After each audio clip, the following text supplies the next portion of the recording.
Welcome everybody to Hannahcast Movie Talk. Oh my god, everybody. How are we doing? How are we doing, everybody? My god. Huh? Oh, let me grab a... Hello, everyone. How are we doing? How are we doing? EastVR also says E. East E. It says E. How are we? How are we, everybody?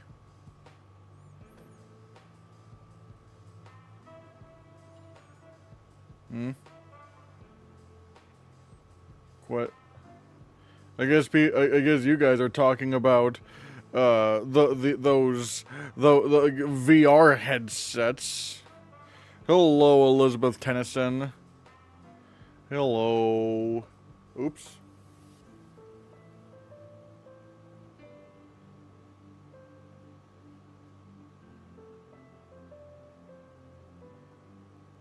Hello, Mainline Productions. Hello, Fraser Porman. Oh my god. Hello, ZJ13 Go. We have quite a few people in chat today. Hello, everybody. You're number one. Ooh. Was just thinking about After the Hunt. Oh yeah, that trailer came out yesterday. What the? Matthew Anderson, what are you doing here? Review the Ang Lee Hulk film. No. At least I don't have a reason to review it right now. What are you doing here? Huh? What are you doing here trying to spam me with, like, bad superhero movies? Can we talk about the Hoppers trailer? Maybe if we have enough time. I don't have I don't know how much how much I could say about it, but it's like, because we have a lot of stuff to talk about. But hey, who knows? My mom just reacted to the trailer for Mortal Kombat II. She's crazy for Carl Urban. We'll see. We'll see. Matthew Anderson says, "Ha ha ha! Get what are you doing here?" Hello, Senior Hannah. Did you see the photos of Edward Berger's new movie, Ballad of a Small Player? What did you think? I don't have much thoughts on it because, like, I feel like I need to see a trailer to really get my thoughts on the whole thing. Thoughts on the sold out Odyssey tickets? Don't worry. We will talk about that. We're just kind of warming things up right now. Fixed looks okay. I did not see the trailer for Fixed yet. Oh, see, and ZJ13 Goat is using Hannahcast emotes, which, if you don't know, if you become a member of the Hannahcast channel, YouTube channel, like a channel member, you get access to a bunch of cool emojis, badges, members-only videos, and I've been starting to do, like, members-only shorts, talking about certain subjects that wouldn't make for, like, a full video, and also weekly members-only live streams. And it's just a lot of fun. So for $2 a month, consider becoming a member. You won't regret it. We have quite a few members, actually. See, Easty also has a couple of emotes, like with the Pickle Cast and the Hannahcast Oscar statuettes. Again, it's a lot of cool. Yeah. Are the Odyssey tickets sold out at your local West Virginia theaters too? I have no idea because I would not be able to afford them anyway. The scalping for those... Oh, yeah, well, don't worry. We will talk about the scalping for the Odyssey tickets. Can you do members-only short trailer thoughts on Hoppers and Fixed? I mean, maybe. Maybe I could try it. Maybe I could try that. Fun fact, the Odyssey has already sold over 23,000 tickets across 22 different countries. Man. Oh, that movie's going to be big. After the Hunt looks so good, I really hope it does well, like, at Venice. And hopefully this award season. Maybe. I think it's only for 70mm IMAX theaters. Yeah, I think that's true. And, yeah, I guess we might as well go into that. We might as well talk about that because, oh my god, this was unexpected. Now, yeah, apparently 70mm IMAX tickets have gone on sale a year before the movie's release. This is kind of unprecedented, honestly. I've not seen this before. But, yeah, at like a bunch of theaters... they were like selling tickets for the Odyssey, and not only that, but apparently there have actually been scalpers. Like I saw apparently there was like 2 Odyssey tickets that someone on eBay put up for like $250. That's insane. It's like, I don't know if like that's probably not a great thing, but I don't know. But I guess one thing it does just show is how anticipated people are for the Odyssey. Like, my God, like, it's kind of insane. And granted, I mean, I'm really excited for the Odyssey too. It's my most anticipated movie of next year, and I'm not gonna lie. If things are being hyped up this far in advance, I genuinely do think the Odyssey could actually make $1 billion. I'm not even joking. Like, that might actually happen. Because again, people are just so into Christopher Nolan as a director and his, filmmaking style. And yeah, I mean, good God, like a movie about the man who made the nuclear bomb, like, almost made $1 billion. What do you think this is gonna do? Like, this is gonna be huge.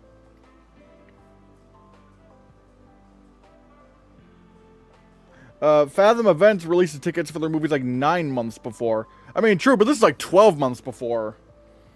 Yo, Christian, 2 tickets in Georgia are going for $700. Oh my God. Oppenheimer almost made $1 billion, so it's feasible that it could happen. Yeah, that's what I'm saying. Like, that's gonna be insane. Oh God, McLovin. What's McLovin doing here? I am McLovin. And yes, Ravi, I do know who McLovin is. I was literally called that in middle school. I think that's a bad example to set. Yeah, I could see that. Because, like, the fact that the scalpers are just like this is, like, that's just wrong. That's just wrong. And apparently, like, even at the AMC's, like, AMC A-list doesn't cover this. It's like, why? Why is it not covering this? So it's like, it's very, very strange. I know you're gonna hate me for saying this. Well, I don't know if I'm gonna hate you for saying this. I mean, we'll see what you will say, but I doubt it'll make me hate you. But Roofman will be campaigning at TIFF. I know. I seriously think it will be a serious contender. I'm not gonna hate you for that, but I genuinely don't see what the appeal for the Oscars would be. Like, it's just not really an Oscars kind of film. Like, genuinely, it's like, it doesn't fit any kind of box. It's just like, it just feels like it's just going to be a no nominations film.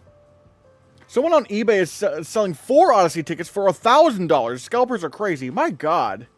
I'm starting to slowly believe in Rental Family. Oh yeah, we'll talk about Rental Family here in a bit, but yeah. I bought tickets for July 18th, the Saturday after, and thankfully I got pretty good seats. But I got them an hour after they went on sale, and the whole theater was almost sold out. Now only the front row is available. Man, that's... Yeah, I do think the Odyssey is going to make $1 billion. Even if this is, like, rated R, it's going to make it's going to make $1 billion. Like, Christopher Nolan is just that powerful.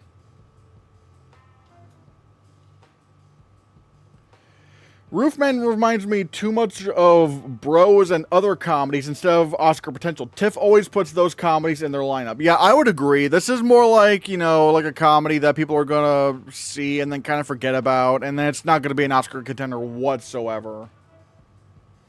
Could this be the highest grossing R-rated movie? I'm not sure, to be honest. I'm not sure. I mean, because, like, Deadpool and Wolverine kind of set a pretty high bar, so I don't know. The Renaissance continues. So happy for Brendan Fraser. I hope he can be a 2-time Oscar winner in the span of a few years, like Tom Hanks, Christoph Waltz, Mahershala Ali, etc. Yeah. It's not a comedy though. It's a serious film about escaping prison. But like, I genuinely don't see the Oscar appeal in The Roofman. I just don't see it whatsoever. Nothing about it screams Oscars to me. But still, before we move on to the next subject, what are your thoughts on the tickets for the Odyssey going on sale a year in advance? What does this tell you about the film's Oscar prospects? Let me know in the comments below what you think. And yeah, next up, we will talk about this thing that I just kind of saw that is just kind of funny. Apparently, a live action My Little Pony movie's in the works. Now, granted, this is the In Snyder, or as as he's or as his real name is, Jeff Snyder. Which, granted, I don't know if you can really take his word, really, but like, let's just say this were real hypothetically. What do you mean live action My Little Pony? I mean, like, I like, unless it's like some sort of Roger Rabbit kind of thing where it's like they're literally just cartoons.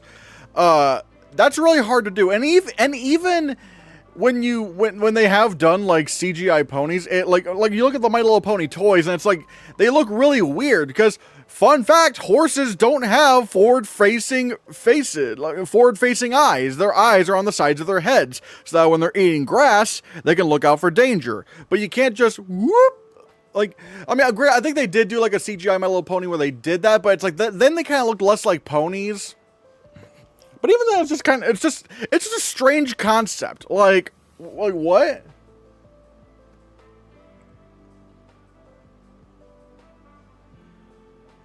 I feel so bad for theater employees who have to deal with bronies. I don't know. We'll have to see. Mad Max Fury Road with ponies. Yeah, Mad Max Pony Road. I don't know. Another installment in the James Marsden road trip movie saga. Like The Lion King? Well, here's the thing. The Lion King didn't really have to deal with that because, well, for one, I mean, say what you will, but the animals looked real, and the animals that they did have had the thing is, granted, let's just say they just did use, like, realistic horses. I guess you could do that, though. I guess, but like, if we're just talking about like, let's just say they're trying to make these look more like the cartoon. That's going to be really hard to do in like 3D because the ponies have very, very two-dimensional designs. So whereas I guess if they did real ponies, it would look, at least they would just look like ponies. So I don't know. It's just, I just don't know why this specifically you would do in live action. Like, why and how would you do this? How in the world would you do My Little Pony in live action? This screams Cats to me. I don't think they're gonna do that. I think Cats was such a critical and commercial failure. I don't think any studio is gonna try to do anything like that again. There's no way they're gonna do that. Barbie vibes. But here's the thing, at least Barbie was still human. At least Barbie, they were people. So it's like that's easier to adapt than this. I could see this being a lot like a Minecraft movie. No, it's not the Minecraft movie, it's a Minecraft movie, mind you, where humans go into the My Little Pony world. Maybe? But again, it's just like, what? Imagine Leonardo DiCaprio wearing a pony suit with a ton of glitter makeup and him neighing. Oh man, that would be hilarious. That would be cinema, as Martin Scorsese would put it. Like, when Martin Scorsese said the word cinema with a capital C, that's exactly what he meant by that. Yeah, a My Little Pony movie. Yeah, it's not going to be the My Little Pony movie. It's a My Little Pony movie. JoJo Siwa and Katy Perry and My Little Pony. Oh my god, no. Oh god. Oh. No, like JoJo Siwa is in the My Little Pony movie, but like she's driving the JoJo Siwa car into the My Little Pony world and just ends up running over a bunch of ponies. Like, oh! No, Rarity! And it's just like, or actually no, like Applejack, I don't know why I fucking know their names, says, Rarity, look out! And then, like, JoJo Siwa hits Rarity with the car. It's like, oh! And it's like Family Guy. Martin Scorsese is an Emmy-nominated actor. He should play the Grandpa Pony in the movie. Exactly. As well as the Teletubbies film, when that becomes a feature film. Exactly. Leonardo DiCaprio is developing a live-action Captain Planet series for Netflix. Wait, he's actually developing this? What? Or even the Lego concept of My Little Pony could be something, too, where it's a bit like a kid's imagination playing with these pony toys. I guess, but they specifically said live action. Can we talk about anything else, Mr. Christian? It is my channel. I will do with my topics of discussion as I wish. I will do with them as I wish. My thirst for film discussion on certain topics will never be quenched.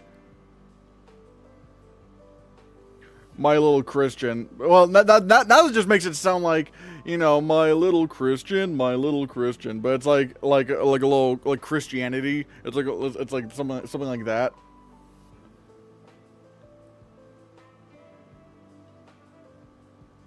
I have a feeling this isn't going to be that good. Well, I don't even know who's writing or producing it yet, so I can't say. Isn't Iowa Debris writing a Barney movie that Daniel Kaluuya is going to star in? Live action Barney movie. I thought Daniel Kaluuya was producing it, not starring in it. Again, I could be wrong, but I'm not sure. Personally, the style of story used on My Little Pony doesn't really work for a long format. I'm still thinking of Fat Albert kind of deal with My Little Pony movie here. Oh yeah, where they like, you know, go into live action. Like they're in the cartoon world, but they come into live action. I mean, maybe, but again, like, how are you going to do the ponies themselves? That's my thing. Like, are they just going to look like this? Are they going to look like cartoons? Or are they going to make them look realistic? I have no idea. Or is it going to be like, you know, like, I have no idea what that's going to be. I don't know what it's going to look like. What if they're doing a My Little Pony horror movie like Blood and Honey? Oh, we'll talk a little bit about the Pooniverse here in a bit, because that's kind of, ooh. Will you open up for questions, comments after the news rundown? Yes. I mean, hell, I'm already taking some questions regarding the subject here. Yeah, the Pooniverse, exactly. Childhood trauma activated. Let's go. But yeah, now I'm going to pass the question off to you. What are your thoughts on the My Little Pony live-action movie if this actually does somehow become a thing?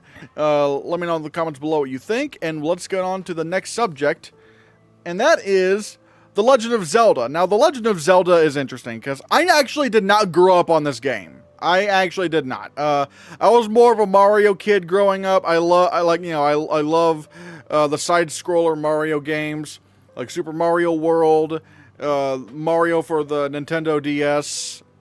Wait, no, the Nintendo DS. But then there was also the one that was on the Wii.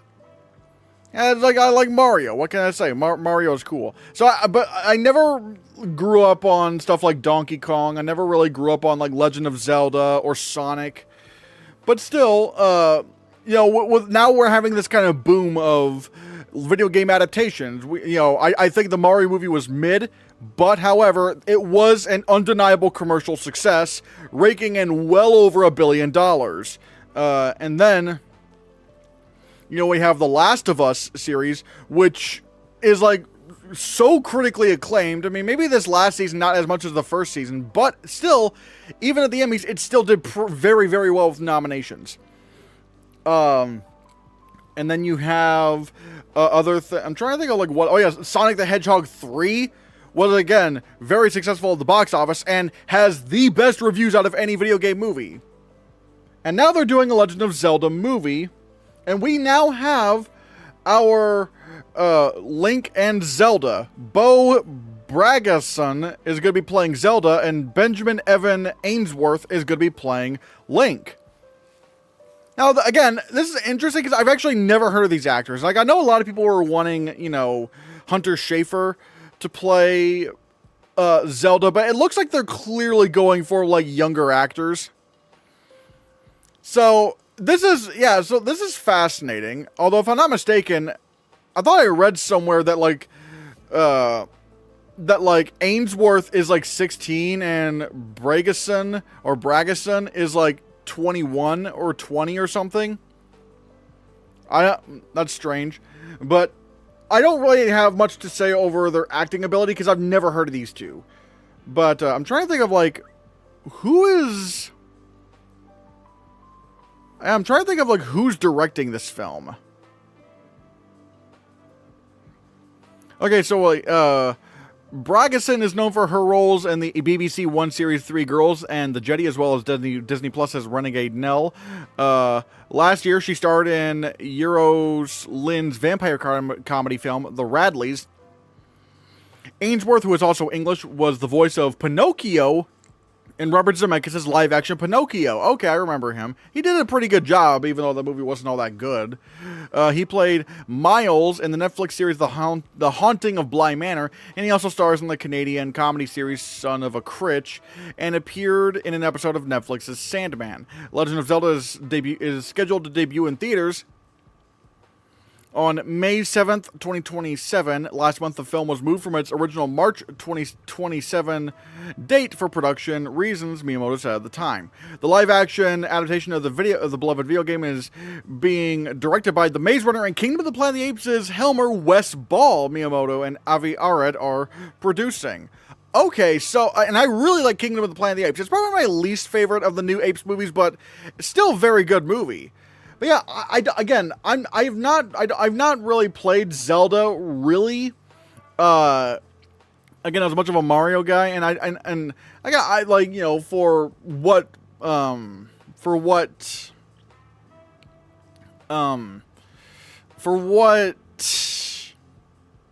was that movie? Like for what Pinocchio was, I thought, you know, Ainsworth did a pretty good job.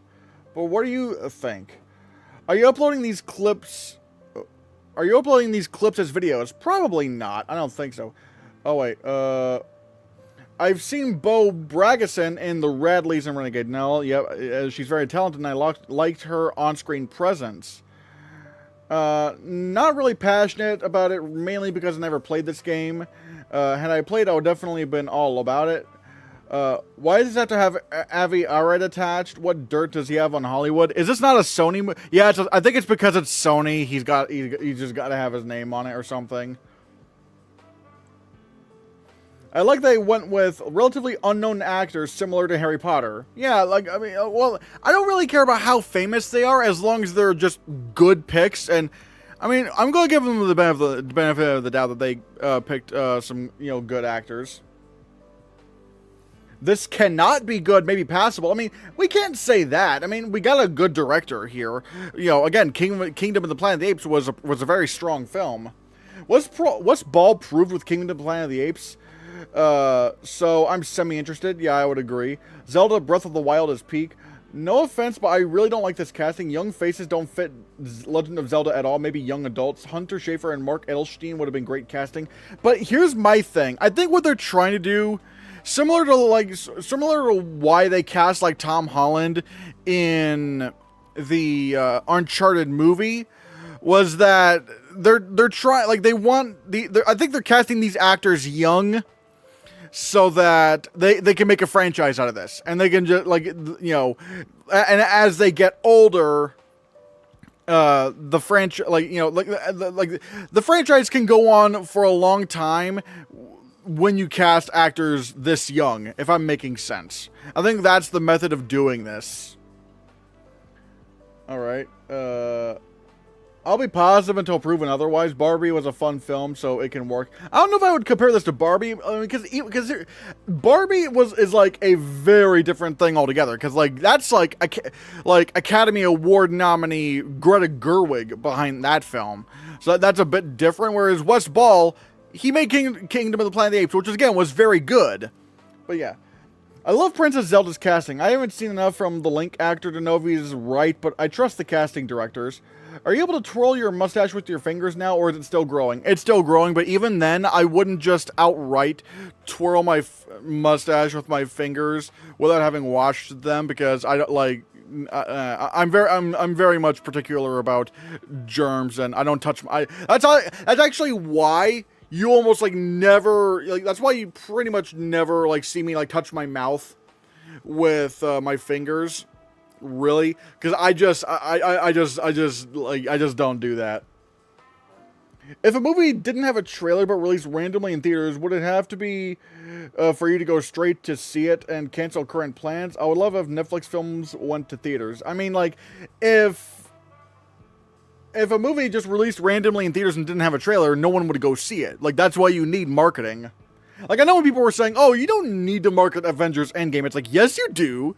You do need to market that movie because people need to know this movie exists. And yeah, maybe the chronically online people will know about it, but like the general movie-going audience absolutely needs to know. And again, it also helps that, you know, Avengers Endgame had a gigantic marketing budget behind it, so there's that.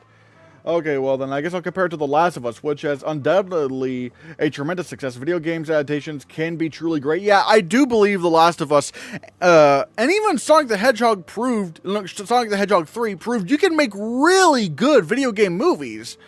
You just need to tell it right. So I am curious about this. They shouldn't focus on making a franchise just a good movie with believable casting. But again, we don't know if this casting is believable or not. Like, for all we know, these two might be the perfect picks for the film. Now, there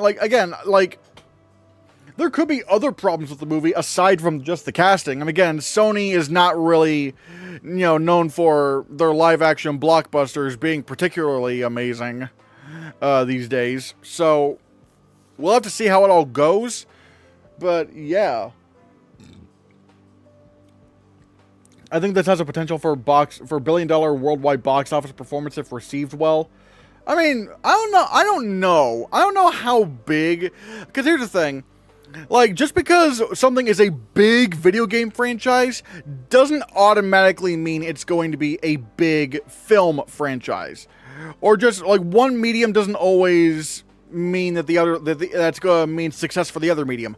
You know, look at Winnie the Pooh. Winnie the Pooh is like one, in terms of just pure merchandise, is like one of Disney's most lucrative properties. But however, their movies have never made that much money. Even the really, really acclaimed ones, they just never really done that well at the box office. And then you also look at Sonic the Hedgehog 3. Very strong reviews. It's still not like $1 billion grossing film.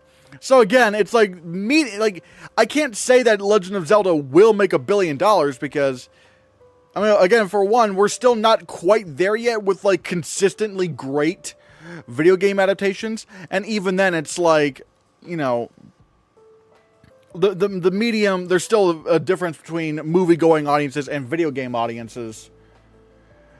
Zelda isn't as popular, so 1 billion is quite hard. As popular as other franchises... as popular as other franchises like Sonic and Mario. Based off of the pictures released in the plot synopsis, which Netflix film are you more excited to see a trailer for? Ballad of a Small Player or Jay Kelly? Probably Jay Kelly, maybe.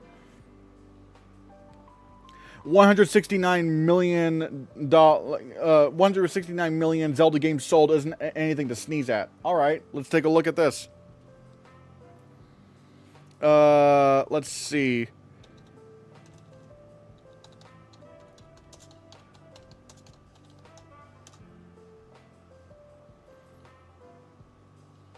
Let's take a look at this, shall we? Yeah. Pokemon. Okay, it's not really showing as much, but it says more than 300 million Pokemon games have been sold worldwide. And yet, Pokemon Detective Pikachu, despite getting good reviews, was not a very big box office success at all. So it's like, again, there is a difference between video game audiences and movie-going audiences. You just need to create a very, very strong film on it. Like, and again, you have to be able to convince audiences, the film audiences, to go watch it.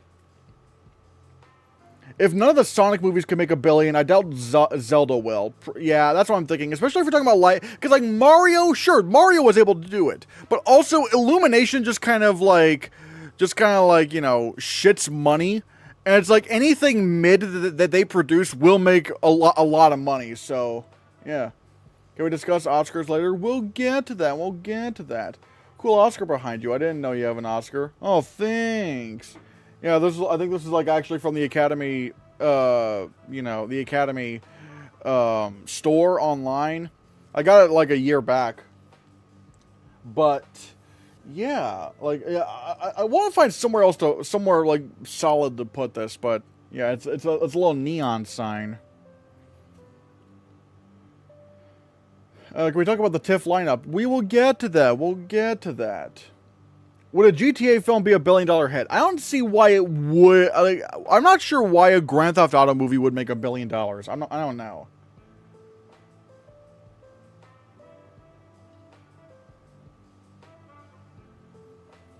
But yeah.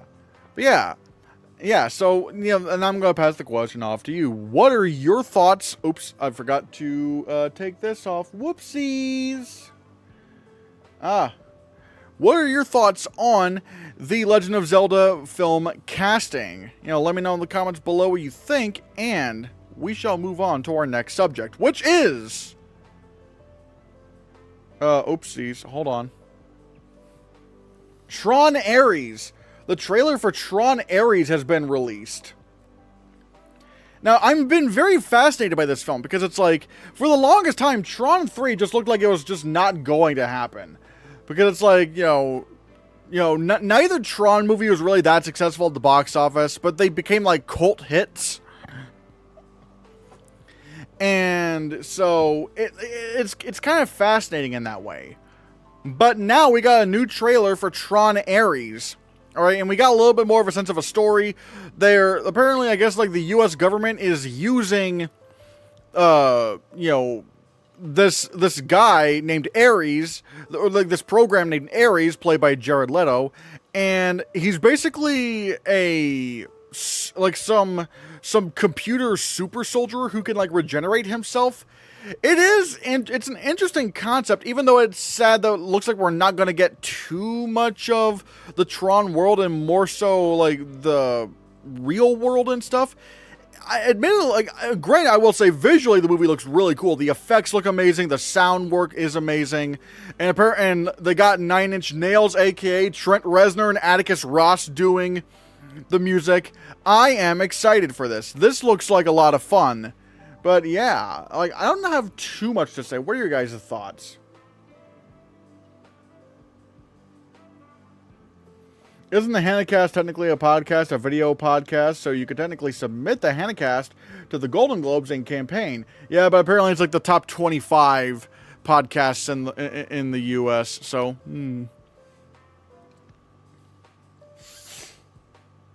I mean, we could have had a TRON sequel with Kaczynski as director and Cillian Murphy as the villain, but no, Jared Leto. I think, admittedly, Joseph Kaczynski is a bit, like, preoccupied and pretty busy right now.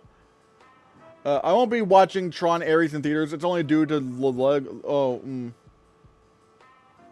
Jared Leto's going to hold this back. I'm wondering how, like, I'm wondering how they're going to, try to, go around this. But still, I think the movie itself looks really good. And let's be fair here, this movie was kind of, this movie was made before the allegations came out, so it's a little bit, But again, I will say, I don't think this is going to get a visual effects Oscar nomination. I see a lot of people, like, trying to predict TRON Ares for visual effects, but here's the thing. No TRON movie has ever been nominated for visual effects. Now, contrary to popular belief, the first TRON was not disqualified. It was not disqualified. It was shortlisted, and they could have nominated it if they wanted to. But there was no visual effects branch around back then. It was mainly just like this miscellaneous group of voters, and they thought the use of computers in TRON was cheating. But again, it was never disqualified. But ultimately, what happened with the original TRON was they just didn't want to nominate it, and it ultimately did not get nominated. Which I think is really unfair, because I feel like TRON is like one of the most like groundbreaking achievements in like CGI ever. And then you have TRON Legacy, which, even in a, less competitive year than now, even that couldn't get into Best Visual Effects at the Oscars. So I am thinking TRON Ares is not gonna. I think it could get shortlisted for visual effects. That's fine. I don't think it's gonna get a nomination though. Although one thing that is worth noting is that both TRON movies did get sound nominations. They did get sound. That's worth noting. Could it get a visual effects shortlist? Oh yeah, I did answer that. Yeah, it could get shortlisted for visual effects. I just don't think it's gonna get nominated. Any plans to see Fantastic Four First Steps? If by some miracle I have the financial means to do so, which if you want to, if you look down below, you can go to ko-fi.com/ChristianHannah and support me there. And it's even in the pinned chat. And if you want to support me, go ahead and do so. That helps keep the lights on, and, you know, we're still trying to figure out what to do here. So, yeah.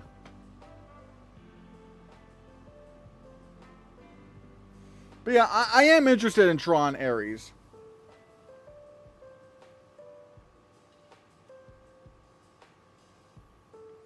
Did you see the new Wicked for Good promo spot? It's called Because I Knew You. No, I did not. I did not see that yet.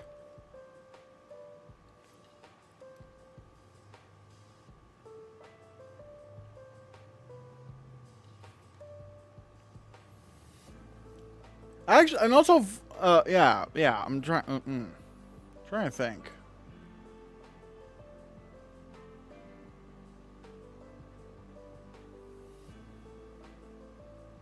It's on YouTube. Can we see you react? No, I can't. No, I can't, because, like, YouTube is, like, really, like, the YouTube copyright system is really, really, like, screwed up. And it's like, even though it is within fair use to react to something and give commentary, studios can just copyright claim of a video, and there's literally nothing you can do about it, and they face no consequences for false claims.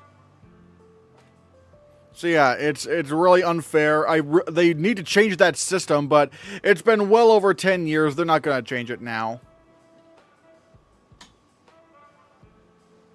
But yeah, now I'm going to pass the question off to you. What are your thoughts on the Tron Ares trailer? You know, I'm thinking it looks pretty interesting. I think it actually looks pretty cool. I want to see it. I really like Tron Legacy. Let me know in the comments below what you think. And now, let's talk about the next trailer that came out today.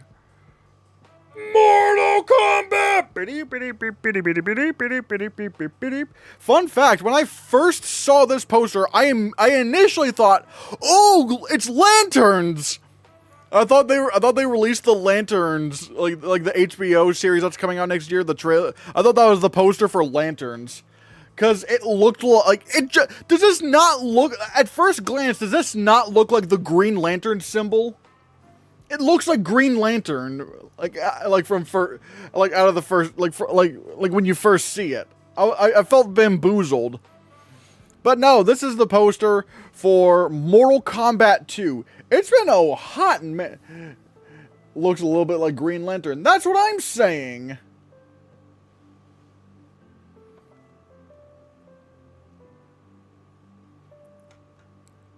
Have you played any Mortal Kombat games? No, I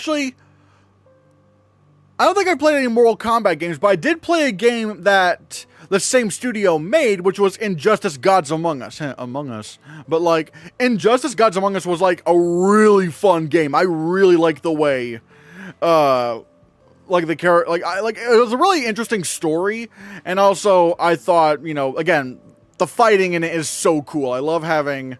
I love the way you can just have, like, DC characters fight each other and beat each other up. It's so fun. Oh, hold on a second. But yeah. Now let me give you my thoughts on the first, you know, like the 2021 Mortal Kombat film. It's kind of for me. It's either or okay, because it's like, I don't know. I mean, it is rated R, but like it doesn't really fix the fact that it still has like a pretty, like maybe okay. The story's not the worst, but I think that one of the main problems I had with it was like they just created like a new character to follow in the film. Like, oh yeah, the main character is like an original character, like this like new Mortal Kombat character. It's like, I genuinely don't care about this guy. I really do not. It's like, why are we following him? Again, I like the actor. I think it was Louis. I think Louis Tan played him. I thought he was great, but it's like, why couldn't he have just played a character that everyone already knows? Like, why does he have to be like a new character?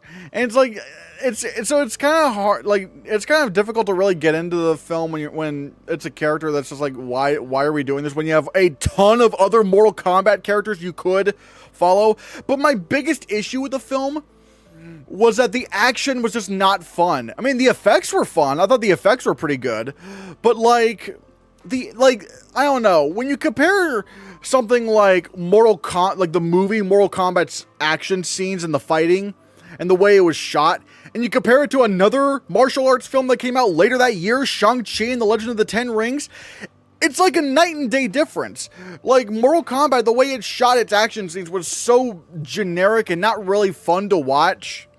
It's just like, whatever. Whereas with Shang-Chi, you saw the moves, like a lot of the moves happen in one take. Obviously, I'm not saying they were all like one take fight scenes, but it's like you would see a lot happen in one take, and the camera would just kind of glide around and show you what's going on, clear as day. And when there was a cut, it was when it actually had to be in service to the narrative, like showing, hey, this little MacGuffin is important. Like, all that, like, it was really cool. But Mortal Kombat just didn't do that. It just shot all of its action scenes in a very generic way, and it's just not interesting. Now we get the trailer for Mortal Kombat 2, where we're following Johnny Cage. At least, that's one thing I will give this film. It's like, we are following a character that is established in Mortal Kombat. But here's my conundrum here. They have Carl Urban playing Johnny Cage, and while I love Carl Urban, I think he's a great actor. And while I think he would have been a great pick for this character, like, let's say 25 years ago, that's the problem. It's been 25 years since then. Like, this dude is 53, and yet he looks like, the character is made to look like Johnny Cage, like he is in the games and stuff. Like, there's even this one scene, like, this one scene in the trailer where he's like, has this like blue tank top or whatever, and like his hair, and it's like, I don't think a 53-year-old would look like this, would wear this outfit. It's just weird. It's like, why couldn't they just get like an age of like a dude in his 30s playing Johnny Cage? I'm sure he's going to be very good in it, but it's just like, I just don't know if I could buy this guy as Johnny Cage anymore. It's weird. Is this movie directed by the same person who directed Mortal Kombat 1? I'm not sure. Somebody please fact check that if you can. I'm surprised they made a sequel. I don't think the first movie was even profitable. To be fair, if we're going to be fair here, no movie that year for Warner Brothers was profitable, really. I mean, I guess maybe Dune, I guess other than Dune. Which even then, there's like a little bit of an asterisk there. Because they decided to put all the movies day and date on HBO Max. It's like, well, yeah. Because it's like, yeah, everyone's just going to watch those movies on HBO Max and not, in theaters. Like, that's why you could have, like, even, that's one of the reasons why The Suicide Squad flopped. That's one of the reasons why In the Heights flopped. It's because, like, no one wants, like, when you give people the option to watch something on streaming, they'll watch it on streaming. It's a bad business model. Okay, I checked and they're both directed by the same person. Yeah. I will say the action looks slightly better here. It does look like they're holding on to takes a little bit longer.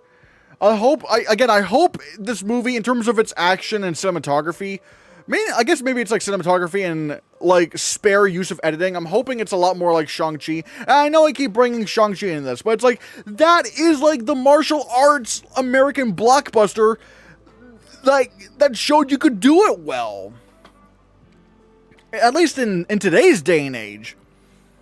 Because again, it's like, I don't know why, why action movies, or at least American action films, have to be shot so boringly or like cut so sloppily. I really hope this movie can make that all a lot better, because I feel like I just hope this is at least better than the first film.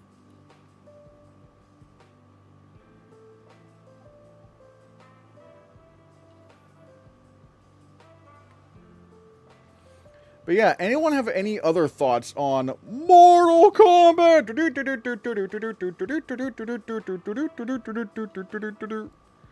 Also, I gotta say, their rendition of Techno Syndrome in the 2021 Mortal Kombat film.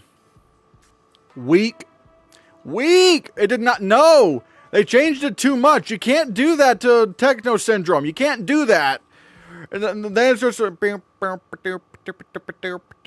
like, I don't know what it was, but it didn't sound like Techno Syndrome. Like, you gotta have that like Mortal Kombat, like something like that. You gotta go all out with that. Like, come on. You could have had a rock version of that song or like something like that. It looks good. That's it. Not great. Good. The most recent quality action film I can think of is Mad Max Fury Road. It's usually lower tiers down, and even then, that's like mostly an Australian production. So it's like, yeah, I'm gonna clip that. Ooh. Could this movie get any Oscar shortlists? I don't think so. The first film couldn't do any of that. So yeah, I don't think Mortal Kombat's gonna make any shortlists, to be honest.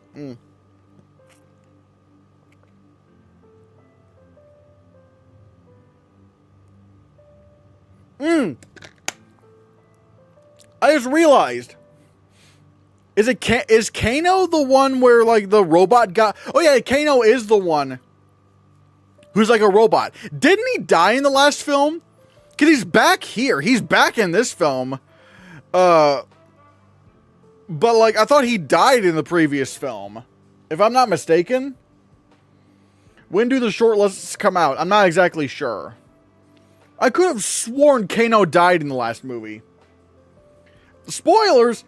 Oh, okay. Oh, JK. I don't care. I mean, I was about to say the movie came out in 2021, and you still didn't see it. But yeah, I thought like, I mean, even then, I don't know if it's spoilers anymore because like Kano's back. He's back in this movie. So it's like, oh man, you spoiled the fact that he died in the previous film. Oh wait, he's back. Ooh. But yeah. If there's any final thoughts, let's get to TIFF so we can talk about my most anticipated film. Patience, Troels. Patience. Look at the description of the video and you will see the order of videos. No, the order of subjects that we will get to. Goodness gracious. Don't worry. We will talk about that in due time. But yeah, guys, what are your thoughts on the Mortal Kombat 2 trailer? Aside from the fact that the poster looks like Green Lantern at first glance, and Carl Urban's probably too old to be playing Johnny Cage. Let me know. Let me know in the comments below what you think. Did you discuss the Emmys and DC? Not quite yet. I have not. That went away. We have not talked about that yet. But now, one of my... Oh, wait, I just remembered something.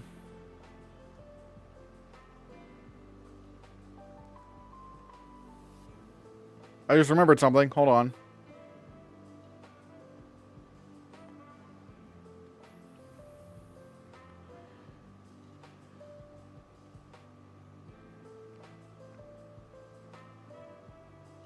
Oh, yeah.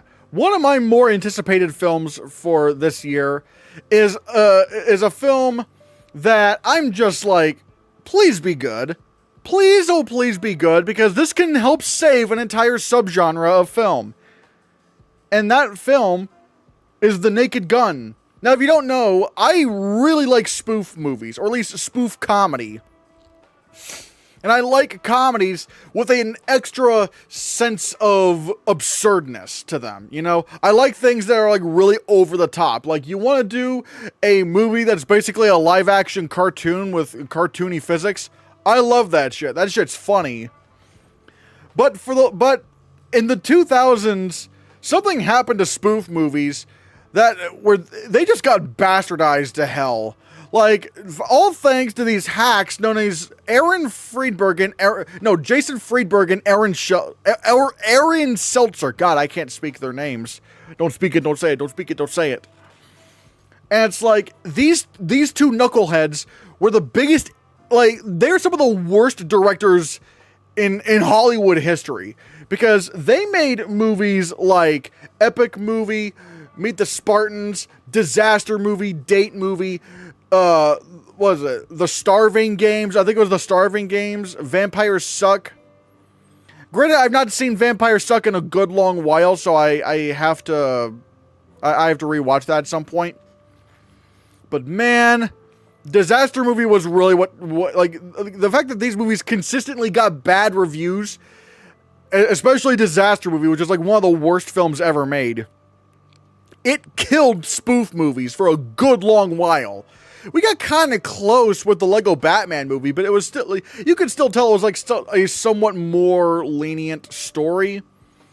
Whereas the old spoof movies back then, like The Naked Gun, or Spaceballs, or Airplane, or Robin Hood Men in Tights, one of my favorites from back in the day, like those kind of spoof movies didn't really exist for the longest time.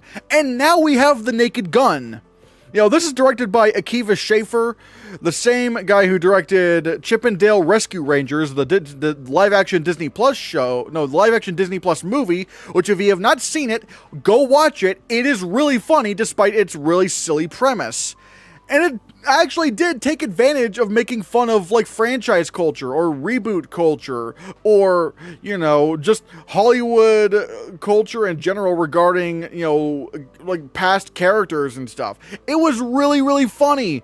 And they somehow redeemed ugly Sonic. Like, you know that ugly, stupid-looking Sonic design from the Sonic trailer, the first trailer for the first Sonic movie? They redeemed him in that movie, and he's really funny. He's the best character. And now Akiva Schaffer is directing The Naked Gun. Now starring Liam Neeson. We've gotten some trailers. They are really funny. And I'm just like, okay. The trailers look like that one trailer where where Liam Neeson's character is like kneeling in front of, you know, a picture of his dad at the police station, and his dad was Leslie Nielsen from the first 3 movies. And he's like, hey daddy, it's me. Love you and miss you. And then it cuts to Paul Walter Hauser doing the same thing to a picture of his dad, like, hey dad, boy do I miss you. And then it cuts to like a wide shot of all these like cops like kneeling in front of pictures of their dads. And crying and talking about how much they miss them. And then it cuts to a picture of O.J. Simpson from the original trilogy. And then it cuts to, I'm assuming, is his son, and he just goes, mm-mm. And it's like, oh my god, that's perfect. That's exactly the kind of humor that I've been missing. It's actually a good joke. It's a good setup and punchline. And it's a really funny visual gag. And so I've been saying, oh, please let this movie be good. We need good spoof movies again. We need good spoof movies to come back. Or at the very least, like good, like mid-budget studio theatrically released comedies. Because a lot of comedies nowadays are either just really big, like $100 million like blockbusters, or indies, which I get it, there are some very good indies out there, but we've been missing the studio comedies for the longest time, and now they just get regulated to streaming. So I need this movie to be really good. I need it to be really good, and I need it to be successful. And it seems like we may just have that. All right, starting off, we have Matt Neglia from Next Best Picture, and he says The Naked Gun, the new version, is the kind of self-aware, laugh-a-minute, endlessly goofy satire we rarely see anymore. And if we do, it's almost never done this well. Liam Neeson is funnier than he's ever been, blending a hard-boiled, tough-as-nails, no-nonsense sense of attitude with a brilliantly deadpan, literal humor. With brilliantly deadpan, literal humor. Meanwhile, Akiva Schaffer once again proves he's a master at crafting sharp, surprising gags that keep you laughing throughout. This is one of the most delightful comedies of the year. A film that honors the spirit of the original while making what once felt old feel fresh and new again. And it doesn't stop there. Derek Schultz says, I am beyond delighted to report that The Naked Gun is everything I hoped it would be. It falls right in line with the OG movies, and Liam Neeson knocks it out of the park. Please go and see it August 1st. Jack Kennedy, I guess, yeah, says, okay, The Naked Gun, if you are someone that's mad Hollywood doesn't make comedies for the theaters anymore, go see this with a crowd and friends opening night. Funny, understands what makes the originals great, and just delivers laughs. We are officially in the summer of movies. Bob Gooch Patrol says, The Naked Gun reboot is hilarious. A pitch-perfect modernization of the Zucker 3 jokes a minute style that fully utilizes Frank Drebin as the Looney Tunes character he is. One of the funniest studio comedies of the past decade. Grab some friends and see it opening weekend. Eric Davis says, I can finally talk about how obsessed I am with the Naked Gun reboot. Director Akiva Schaffer delivers a hilarious film stuffed with hundreds of gags that very much honors the original series. I haven't laughed that much in a while. Walked out feeling amazing. Highly recommend. Liam Neeson and Pamela Anderson are perfectly cast in my opinion, and the jokes are endless, but there is nothing offensive in it at all. Just 100% pure silly spoof humor. One could say they don't make them like this anymore. And this is one thing I've been wondering. Because, like, a lot of what made those awful Friedberg and Seltzer movies so bad was that they always went for, like, the lowest hanging fruit imaginable. Making race jokes, making trans people jokes, making gay jokes, or women jokes. And it's just like, they weren't really clever. It's just like, oh, like, here's a thing. Or like, they'll just have like I remember this one scene in one of the Scary Movie movies where the whole joke was a woman using the bathroom in the middle of like a blind woman using the bathroom in the room in the middle of a town meeting, and she didn't know that she was just taking a shit. And it's like, what? Why? And weirdly enough, there's a lot of jokes about women using the bathroom in these movies. It's like, why is this a trend? Why is this happening? It's like, that's not funny. And the fact that this film is not even, like, doesn't do any, like, offensive jokes. It just wants to be a goofy, fun time. I love to see it. Man, what, like, has anyone else said anything about this? Oh, yeah. Liam T. Crowley from Screen Rant says, The Naked Gun is a welcome breath of fresh air within the summer movie season. Unapologetically commits to the bit, and it worked for me 75% of the time. There's an extended joke in particular that had me in tears. Curious to see how the style of comedy lands with my generation. So far, it's glowing praise out of The Naked Gun, which I'm kind of surprised, like, people are loving it this much. I'm really excited for this. Because, again, I want these kind of comedies to come back. I love comedies with, like, a very exaggerated sense of humor. Like, they're just really goofy and silly. But, yeah. Are they the ones, I'm assuming you mean Friedberg and Seltzer, are they the ones who did Superhero Movie? No, actually. That was actually, funny enough, that was actually done by Craig Mason, the creator of The Last of Us television series, and Chernobyl, which, damn. I actually think that was, like, one of the better films. I mean, it's not a perfect spoof movie, but, like, it does, for the most part, keep it focused on making fun of Spider-Man. So, there was that. I saw early screenings of The Naked Gun, Rental Family, One Battle After Another, and The Bad Guys 2, by the way. Ooh. Is Liam Neeson capable of being fun, though? I think he is. I mean, just look at his performance as good cop, bad cop in the Lego Movie. I thought he was great in that. Can you please check out the news for The Places You'll Go, animated film coming in 2028. It's supposed to be a major Oscar animated winner. I don't know if it's going to be. I mean, there's not really much to talk about other than the fact that John M. Chu's directing it and Ariana Grande is going to star in it. There's not really much to go off of, really. Naked Gun looks fun. I agree. Sonic should be the best character in his own movie. I mean, a lot of main characters get overshadowed by their, you know, side characters, so it's whatever. Did we talk about the trailer for After the Hunt yet? It's not going to be like a main subject in the show, but we've been talking a little bit about it. I mean, I did.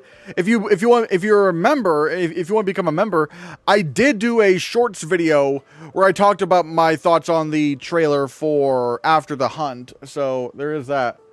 I saw the movie's only 85 minutes. Are you talking about The Naked Gun? If that's the case, I'm not surprised, because I'm not. Yeah, if you're talking about The Naked Gun being 85 minutes long, that does sound right to me. That would sound right, because it's like it shows that they're not wanting to like overstay their welcome when it comes to like the gags. I'll try to see it opening night, but oh wait, of course I will. I'm an Empress, duh.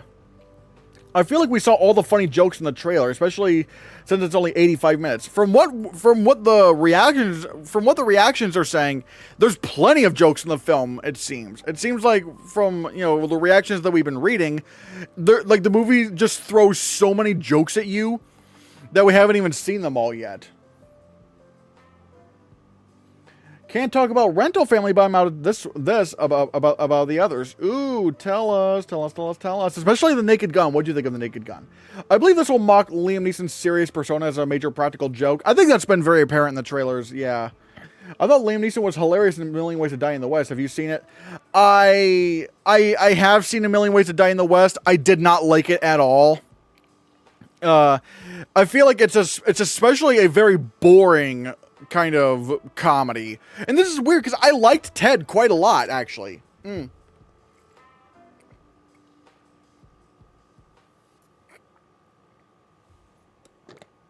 But yeah, like A Million Ways to Die in the West. I had a lot of problems with the film. Like, Seth MacFarlane didn't really make for a very compelling lead in this film. The filmmaking style was kind of boring, and it's just I don't know. It kind of had like all the worst aspects of like Seth MacFarlane humor. 85 minutes is good for a comedy. I would agree. The Naked Gun is great. 4.0 stars. Pleasant experience. Oh, hell yeah.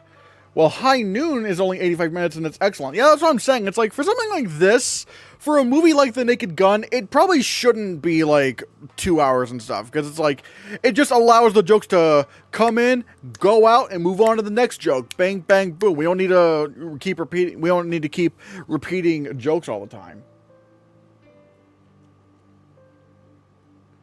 It's not Seth MacFarlane, it's Seth MacFarlane. Seth MacFarlane. Like, it's spelled like like, you have it almost, but instead of a D, it should be an E. Also, it should be Mac, like M-A-C, Farlane. Autocorrect, yeah. What are you covering next? The next one will be, you'll if you actually go to my description of my video, if you go to the description of the stream, you'll see that the subjects are in order. So whatever is below The Naked Gun story is what we're going to be talking about next. The longest great comedy I can recall is Bridesmaids. I need to see Bridesmaids. I haven't seen that. But yeah. I'm so excited for The Naked Gun. It looks really, really funny. I want this to do well. I want to return to good spoof movies. We need to have, like, good spoof movies made. Especially now, there's so much to make fun of in movies these days. Or entertainment in general. It's like, let's get some spoof movies made again. I'm really wondering what rating this is. Because if it's rated R, it might not make as much as if it were PG-13. Yeah, I'm not sure what's going to happen with this film. I'm not exactly sure what's going to happen, you know, what it's going to be rated. Actually, does it have a rating yet? I mean, we're getting pretty close to, I'm assuming we're getting pretty close to, it's PG-13. Okay, so yeah, it's PG-13. Which again, considering, like, it's mostly based around, like, visual gags and puns and stuff, it probably doesn't need to be rated R. So that's fine with me. But yeah, I'm very excited for this film. There's this 1963 comedy film called It's a Mad World, and that's like 3 hours long. I've heard of that film. I've not seen it, but I have heard of it. But yeah, guys. Oh. It doesn't have an official rating yet. Well, Elizabeth Tennyson says it's PG-13, so I liked it, but it could be a hard watch. Oh, you're talking about Mad World. But yeah, guys. what are your thoughts on the trailer for The Naked Gun? You know, I'm really, not the trailer, but like the reactions, the very positive reactions to The Naked Gun. I'm very excited for this. Let me know in the comments below what you think. And now, we're getting into the DC side of things. And right now, we got our first poster for Supergirl. Alright, Supergirl is coming out next year. It's based off of the comic series Supergirl, Woman of Tomorrow. And here we have the first poster. And I guess like the tagline for this film, instead of look up, it's look out. Which is kind of funny, especially considering how James Gunn described Supergirl as unlike, you know, Superman, who's very optimistic and hopeful. She's very aggressive and spiteful. She hates a lot of things in life, which I think is kind of funny. And again, I am very curious as to, you know, I'm very curious as to what this film is going to be like. But yeah. I'm very excited for Supergirl. Oh yeah, I'm very excited too. After having loved Superman with Millie starring and Craig Gillespie directing, I think I'm looking forward to Supergirl more now than I was to Superman. I really want to see a trailer for this. I wonder if it's going to have like a very clear like stylistic difference than that of Superman.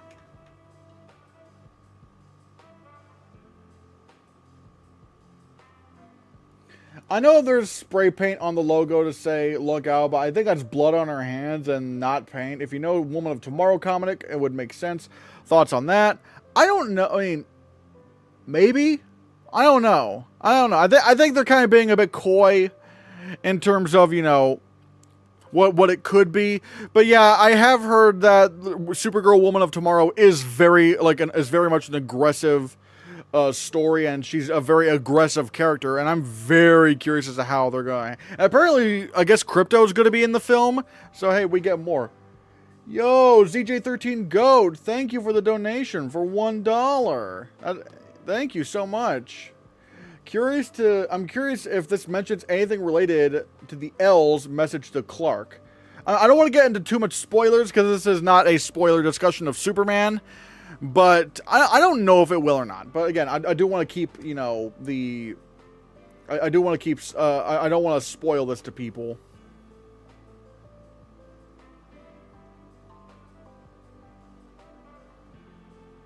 But yeah, I'm very, very excited for Supergirl.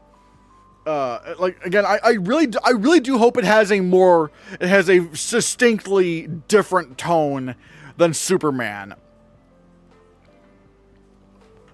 But yeah, I'm very much looking forward to this. I'm very much looking forward. And also, especially since, like, we're getting introduced to a lot more characters in the DC universe. Like, for example, Jason Momoa as Lobo. I was like, ooh! Like, when they announced that Jason Momoa was going to be Lobo, I was like, damn, okay. Man, that is cool. Because, like Jason Momoa, like, the dude was literally born to play Lobo. You know, he's literally born to play Lobo. I mean, just look at him. It's like, and I think this is like definitively like, oh yeah, they definitely like rebooted the DC universe, because like they got Jason Momoa back, but he's not Aquaman anymore, which really makes me wonder who they're going to cast as Aquaman later on down the line. When is your next Brother Bro collab? I don't know. I haven't asked him yet. Excited for Jason Momoa as Lobo. I especially am too. He's gonna rock it as Lobo. Now, granted, I don't think they've said that he's like the main villain of the film. He's probably not going to be the main antagonist, but he's going to be in the film, which does make me curious as to, like, you know, where his future is gonna lead off. But yeah, I'm very excited for Supergirl. I'm very excited. Again, DC's going strong here. Will Jack Black be in Supergirl? And 69 with Jason Momoa. God, oh, ZJ13 Goat. Oh, you. Do you think Superman will be in the film? I think he's probably going to make like a cameo or something like that. Like, it would make sense if he cameoed. I mean, he's not going to be like a big part of the film.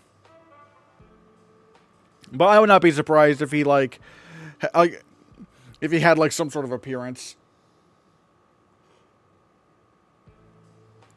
Uh-oh. What do you mean, uh-oh? What? Oh, what happened with uh-oh? What? What happened? What? What? Why the uh-oh? What happened? Huh?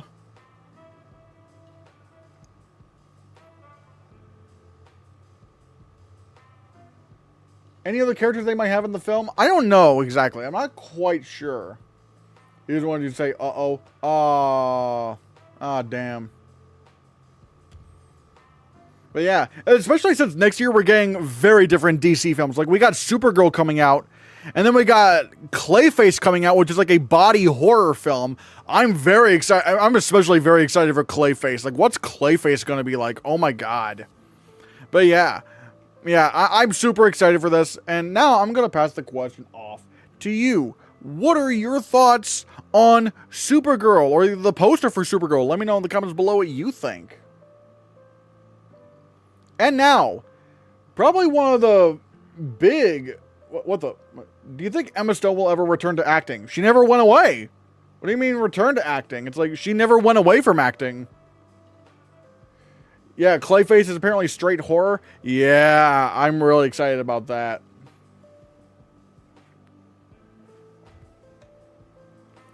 Can you recreate your reactions to Anora losing? Like, bye, Anora! Bye! Bye, Anora!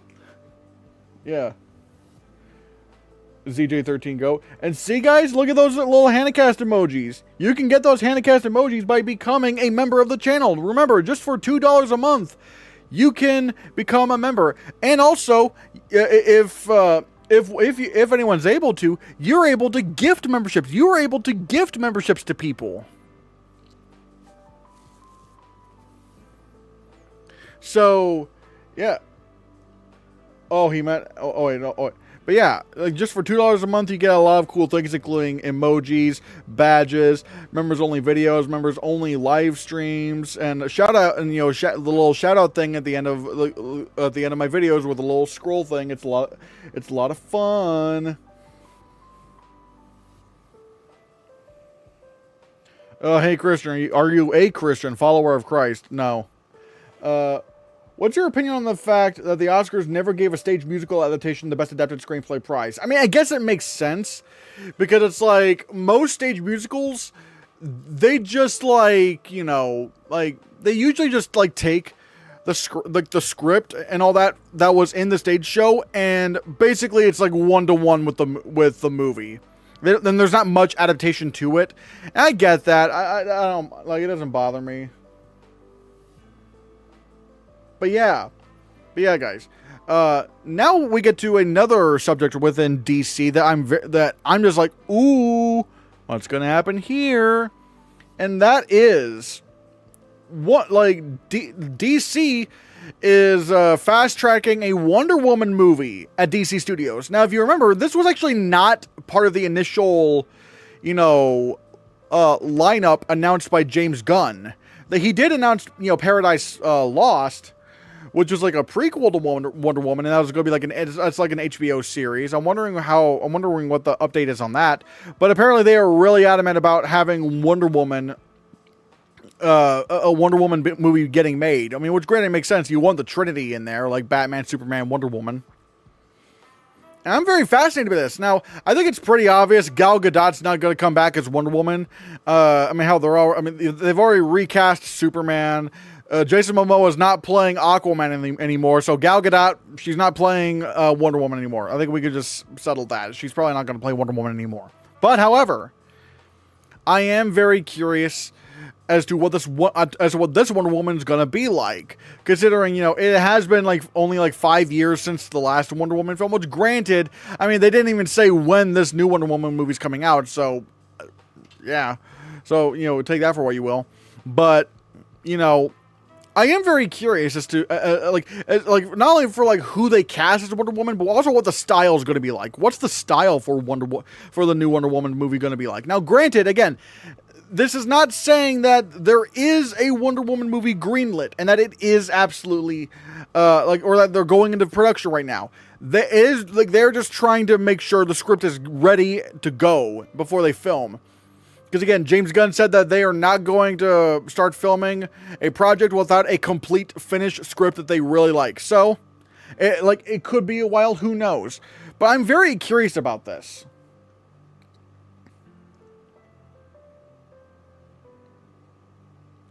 I was given a choice at one casting for if I was given if I was given a choice at one casting for any character in the entire DCU, I would want to have Adria Arjona to play Wonder Woman.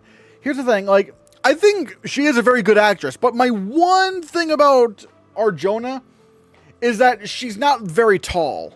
Like, I feel like with Wonder Woman, she's got, like, I feel like you want an actor, I would want an actress who's, like, at least, like, 5'10", which, granted, is kind of hard, because, like, Hollywood doesn't like tall women for some reason, and then they say, no, like, women must be shorter than men, because that's how it's always been, that's how things should be, which is kind of weird. But I do feel like with Wonder Woman, like, you want a more, I want Wonder Woman to be more of, like, a tall presence. So, like, because, again, she's practically a god. And it's like, yeah. And, you know, for all of Gal Gadot's faults, I mean, she was 5'10". I was trying to figure out, like, who could probably pull that off. And there is one casting choice. I'm like, okay, I think I know who I mean, granted, I think another option would be, like, you just go with, like, a relatively unknown actress, which, hey, they kind of did that with Superman. I mean, no one really knew who David Corn... I mean, some people knew who David Cornsweet was before Superman, but, like, he's not really all that famous, but, like, they just, you know, cast him as Superman, and they put, like, a bunch of famous actors around him to make him into a star, which they could just do with Wonder Woman, which that's perfectly fine. But someone suggested this woman, which I'm like, okay, I could probably see this, and I could probably go, like, here would probably be, like, at least one actress I feel like that makes a little bit of sense to me. Charlie Fraser, which, if you don't know who she is, she played Furiosa's mom in, you know, Furiosa.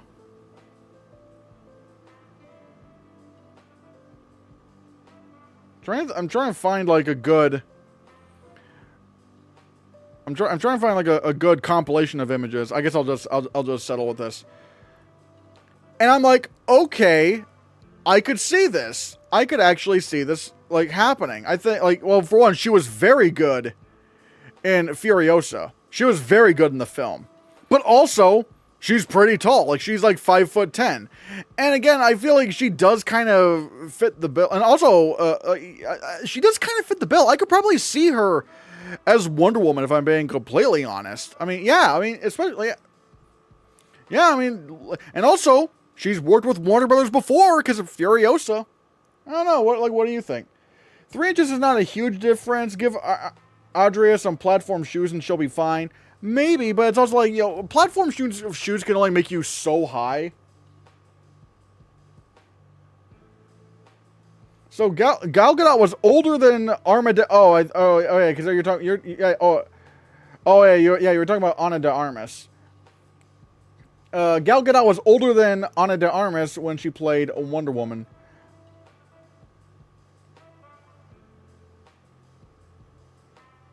Gunn had been name checking Greta Gerwig a lot recently. May she be in the running for a DC Studios flick? It's not impossible. I wouldn't be surprised. I mean, Greta, like one thing that James Gunn has really said is that he really wants the filmmakers, you know, styles to be a part of the films.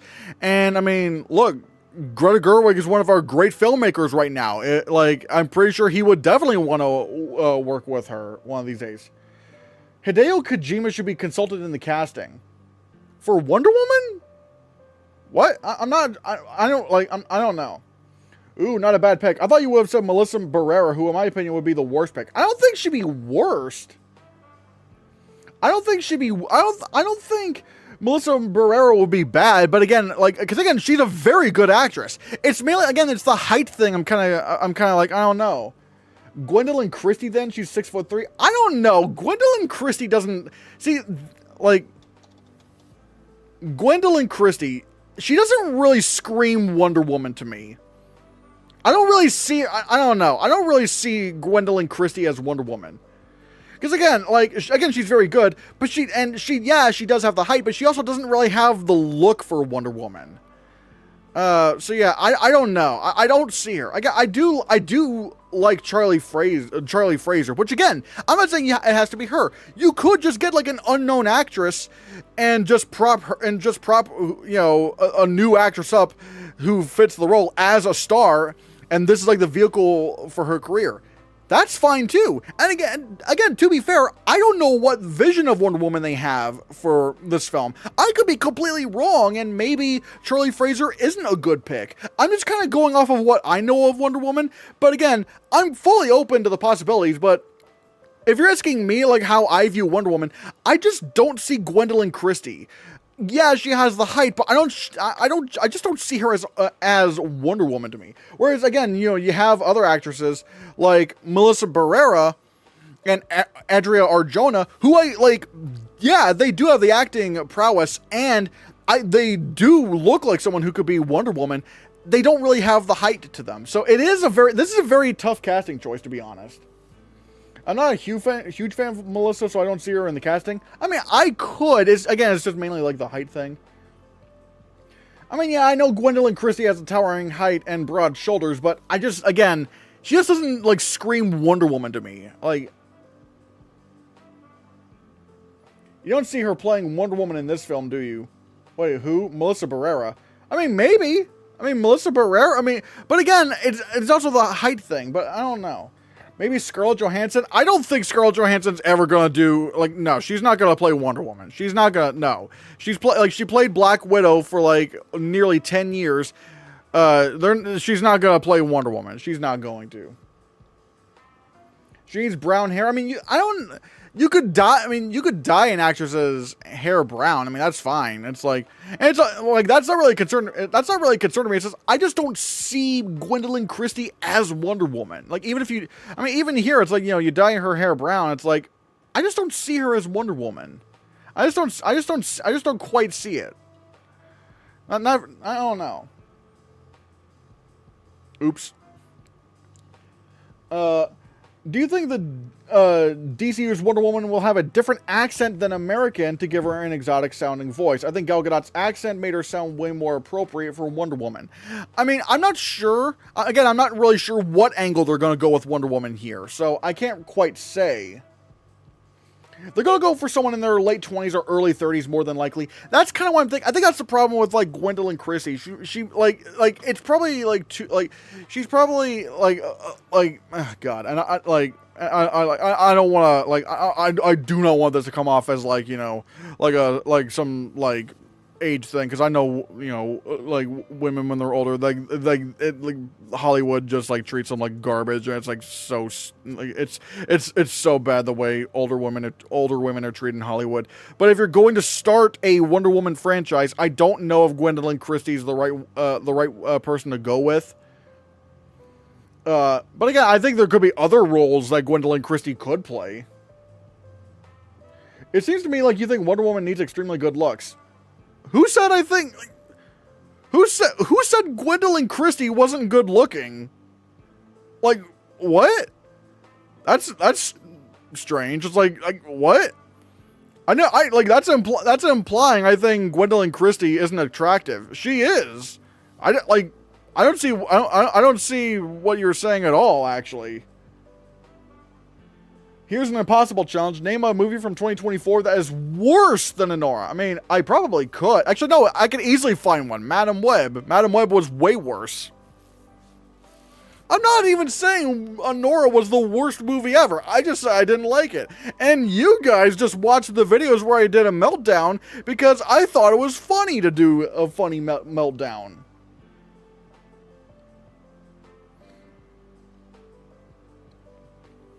But still, casting Wonder Woman's going to be very interesting. I'm wondering how they're going to pull. I'm really wondering what angle with Wonder Woman they're going to take. Sorry for the off topic, but did you hear about the Barbie animated movie at Illumination? Yeah, I did hear about that. And considering it's Illumination, that means it's probably going to be mid. But yeah, guys, what are your thoughts on DC fast-tracking a Wonder Woman movie? Let me know in the comments below what you think. Huh? Would your meltdowns have been more exaggerated and crazy if Madam Web got above-the-line nominations like Best Actress for Dakota Johnson or Best Picture? I'd be more so confused. I'd be like, what? I mean, I'd probably just laugh. I would probably just laugh and think it's so funny. Because it's like, there's no way we're actually doing this.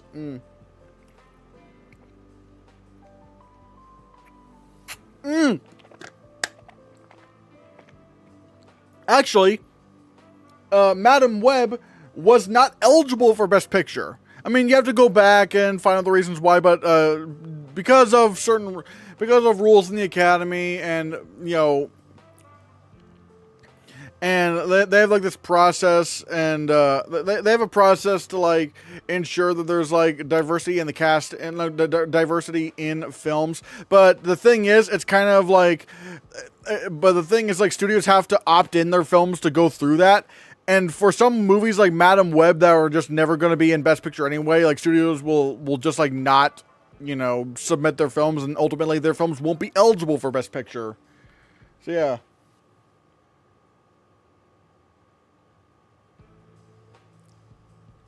But yeah, now we get on to the next subject, which is the Emmys. The Emmys have released their nominations. Now, granted, I don't follow the Emmys as much as I do for the movies. So, I don't know. Maybe I'll just bounce off of what you guys think.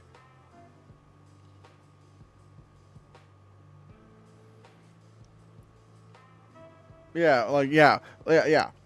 Starting off, we have Best Comedy Series. We have Abbott Elementary, The Bear, Hacks, Nobody Wants This, Only Murders in the Building, Shrinking, The Studio, and What We Do in the Shadows. But yeah, I have seen none of these shows, but I want to know what you guys' thoughts on this. I do want to see The Studio, though. I do want to try to see The Studio.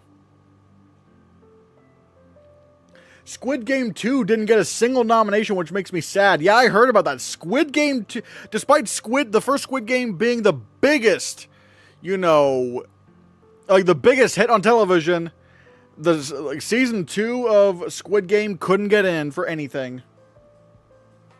The Bear is still my favorite of the list, but also I would love The Studio to win. I thought you said in your last stream you're not into the Emmys. Why are you reacting to them? I mean, I'm not necessarily reacting to them, although I am talking about some of the nominations. Because it still is worthy, like, newsworthy and stuff. But, like, you know.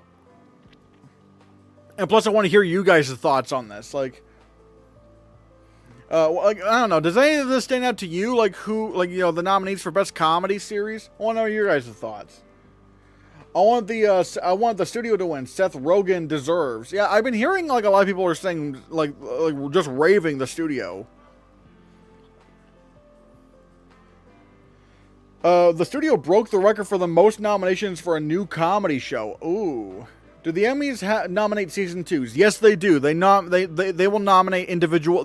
They nominate individual seasons, which is why, you know, this is like the first time. Which is why, you know, What We Do in the Shadows has been. This is like their upteenth nomination. Same thing with The Bear and Abbott Elementary, and so yeah.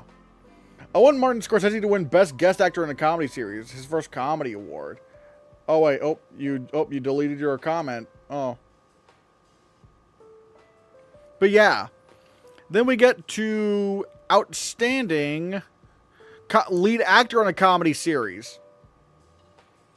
The Studio and Hacks are great, but Shrinking is one of my favorite shows of the last decade. Shrinking will never win, though. Oh. I'm interested in watching The Studio. Okay, yeah. Adam Brody for Nobody Wants This, Seth Rogen for The Studio, Jason Segel for Shrinking, Martin Short for Only Murders in the Building, and Jeremy Allen White for The Bear. Noticeably, Steve Martin's not here. Like, Martin Short's here, but not Steve Martin. The Emmys will be on your birthday. Well, happy birthday there. Oh wait, no. Yeah, you said that. I feel like The Bear campaigning a comedy is low-key starting to harm its legacy now. The Bear is not a comedy show. Yeah, I've heard a lot of people saying that, where they're like the people are saying The Bear is just not a comedy. Seth Rogen will win 1,000% according to Grace Randolph. Either Seth Rogen or Jeremy Allen White for me in this category for me. They go short every year instead of Martin. Oh, wait, they just have not nominated Steve Martin. Oh, wow. Whenever I hear people talking about it, it's always saying that it shouldn't be a comedy. The Bear didn't get any writing nominations this year. Wait, really? Dang. Did Knuckles get... Who's Knuckles? Rather than anything to do with the show itself. Huh. And let's see. We have... Outstanding Lead Actress in a Comedy Series. Uzo Uduba for The Residents, Kristen Bell for Nobody Wants This, Quinta Brunson for Abbott Elementary, Ayo Edebiri for The Bear, and Gene Smart for Hacks. It's going to be Martin Short or Seth Rogen. Knuckles is the character from Sonic. Oh. The Paramount Plus series. Oh. Did Knuckles get nominated for anything? I don't know. I mean, we could probably look up and see, like, you know, what film, like, what shows got nominated somewhere. But yeah. I would be, I mean, knowing, like, at least hearing, how, award season has gone, I would be kind of surprised if Iowa Debris didn't win, although then again, maybe Gene Smart could win. Kristen Bell, Io for me. Gene Smart has won too many times for the show that I haven't seen. I mean, I don't know. I don't know if you could say that Gene Smart has won too many times. Well, for one, I don't really care. Well, I think it's a little bit disingenuous for a couple reasons. Because one, if you haven't seen the show, I don't think you could really comment on her winning anyway. But even that's like, for me, I don't really care how many times someone has won something. It's like, if they're the best of that year, then they should win regardless. But still. Jeremy Allen White will settle for his Oscar instead. Gene Smart will win. She won last year and the year before that. Okay, so maybe Gene Smart does win. A comedy actress. Alright. Jeremy Allen White may not even get nominated for an Oscar. I mean, he does have Deliver Me From Nowhere happening, so he could. He absolutely could. I mean, I'm thinking he's going to get nominated right now. But yeah. Outstanding Supporting Actor in a Comedy Series. We have Ike Barinholtz for The Studio, Coleman Domingo for the Four Seasons, Harrison Ford for Shrinking, Jeff Hiller for Somebody Somewhere, Eben Moss Bachrach for The Bear, Michael Urie for Shrinking, and Bowen Yang for Saturday Night Live. Ike for the win. It is very likely he'll get nominated. Musical biopics do well historically. Yeah, as long as it's like very well reviewed and people really like it, then Deliver Me From Nowhere could get nominated. Why aren't any Squid Game actors here? I don't know. Oh, no Tyler James Williams for Abbott Elementary. Oh yeah, wow. He didn't get in. Dang. Oh yeah, Squid Game was a drama. Yeah, and if I'm not mistaken, Easty, Squid Game didn't get nominated for any Emmys, from what I heard. Eben or Ike for me. It would be cool if Ford won, but I haven't seen Shrinking yet. I'm not a fan of any series. Motion pictures are just perfect for me. I mean, yeah, I do mostly go for the movies, but I still want to hear you guys' thoughts on, the Emmys here. Because I know a lot of you probably have watched some of these shows. Harrison Ford got his first Emmy nom at the age of 83. That's right, mate. Yeah, at least here. Like, I don't know if is this his first Emmy nom, period? Because, like he hasn't been nominated for anything else. I mean, then again, I think I heard that, I think I have heard that Shrinking was, like, his first TV thing ever, so maybe you're right about that. Harrison Ford deserves it, in my opinion. Yep, it's his first period. Dang, okay. Maybe they're just saving the nominations for season 3, since season 3 takes place right after season 2. I don't know, because I don't know if the Emmys really do that. And even then, season 3 was considered a disappointment for a lot of people. So I don't know. I guess it depends on if the competition is any good next year, or next season, I should say. Yes. Oh wow. Okay. Now we get to supporting actress in the comedy series, and we have Liza Colon Zayas for The Bear, Hannah Einbinder, hello fellow Hannah, Catherine Hahn for The Studio, Janelle James for Abbott Elementary, Catherine O'Hara for The Studio, Cheryl Lee Ralph for Abbott Elementary, and Jessica Williams for Shrinking.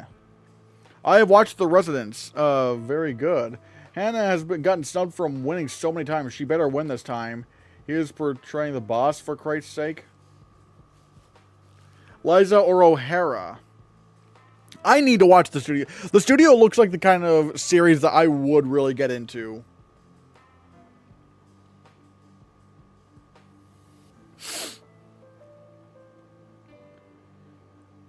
I thought The Residents would be a limited series. I don't know. Are they just nominating the same shows for every category? I mean, I don't know. I mean, I'm trying to think. It's like, I'm assuming, like, you know, especially when you split up drama and comedy, like the drama categories and the acting categories, you're gonna see like similar nominations either way, like in some of these.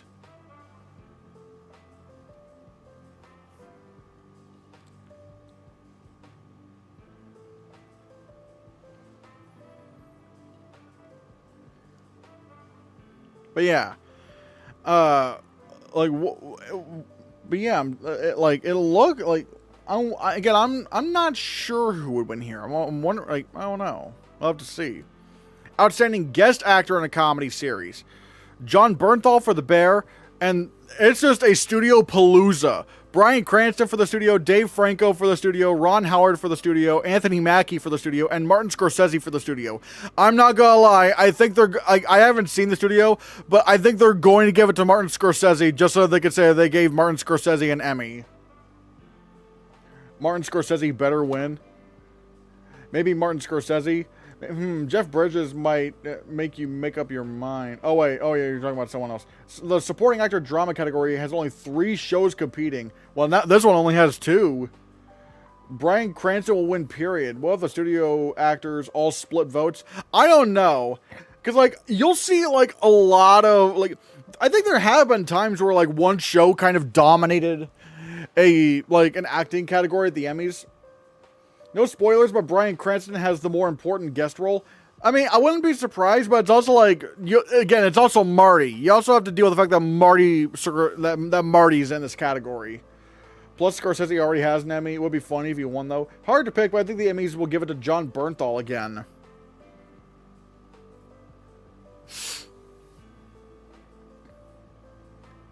Oh, and there's Anthony Mackie looking like he knows what we did. There's that. And Cranston is in the last 2 episodes, so recency bias. I mean, I don't know. I mean, I think Walter White will take it. I think the way it works with the Emmys is that they usually like submit like 1 episode. They submit like one because the Emmy voters have to watch a lot of TV shows. They have to watch a lot of watching movies and watching TV shows is way harder. Watching TV shows is like way harder of a commitment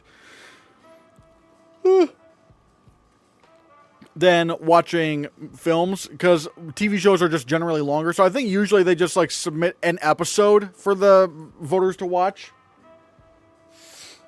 If there was one instance in the 80s in which a single show had all the nominations in a category, it was either writing or supporting actor. Having seen the studio, they should give it to Cranston, especially for the last 2 episodes. I mean, it might be Cranston or it could be Martin Scorsese. Again, I would not be surprised if they just went, hey, we want to give Martin Scorsese an acting Emmy, because that'd be funny.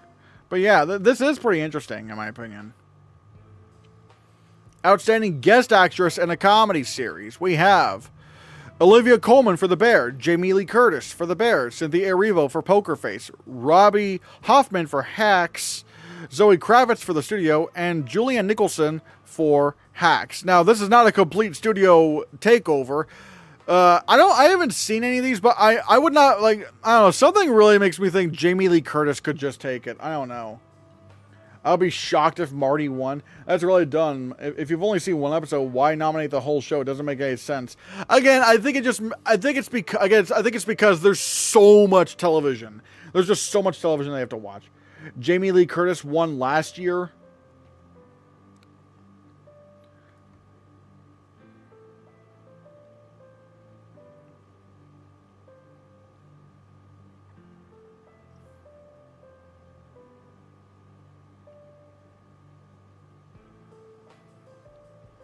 I mean, what are anyone's thoughts on the guest actress comedy series? Like, who do you think is going to win? Who do you hope wins?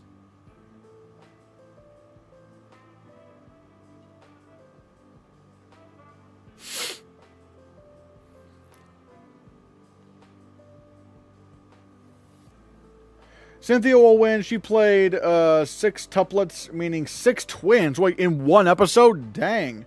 I like that Cynthia Erivo is here. Oh, okay.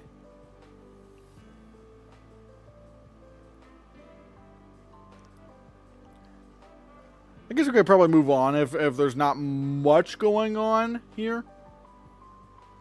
I could see Jamie Lee Curtis winning again, especially since if they have season 4 in mind, despite the nominations being for season 3.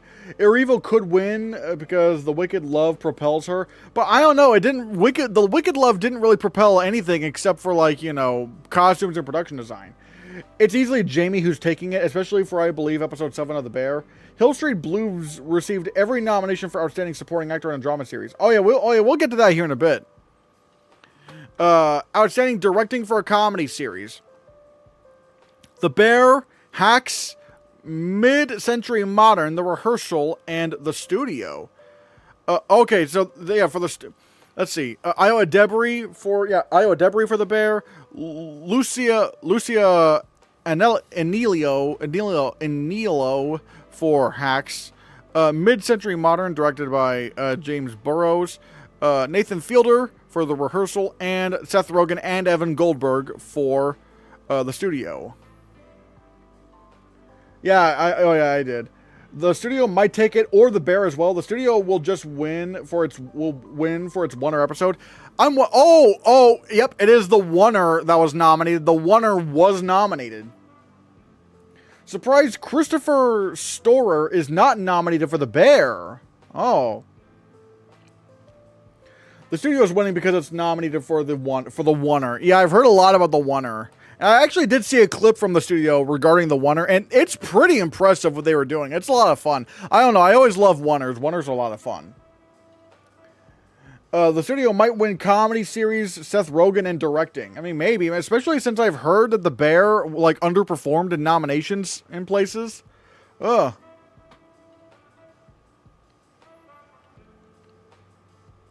And I don't think Seth Rogen has won an Emmy before. I don't think so. Has he? Has Seth Rogen won an Emmy before?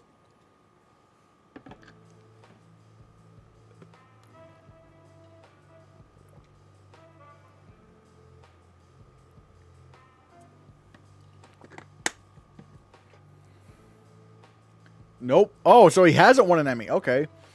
Adolescents will win for directing, for directing, also for being... oh, yeah, well, don't worry. We'll get to that category here in a bit. Oh, yeah, then the episode is winning, especially for this episode. All right, yeah. So, yeah, it's probably looking like the Studio could win. We'll see. Best Writing for a Comedy Series. Abbott Elementary, Hacks, The Rehearsal, Somebody Somewhere, The Studio, and What We Do in the Shadows. Okay, the promotion for... And these are the specific episodes.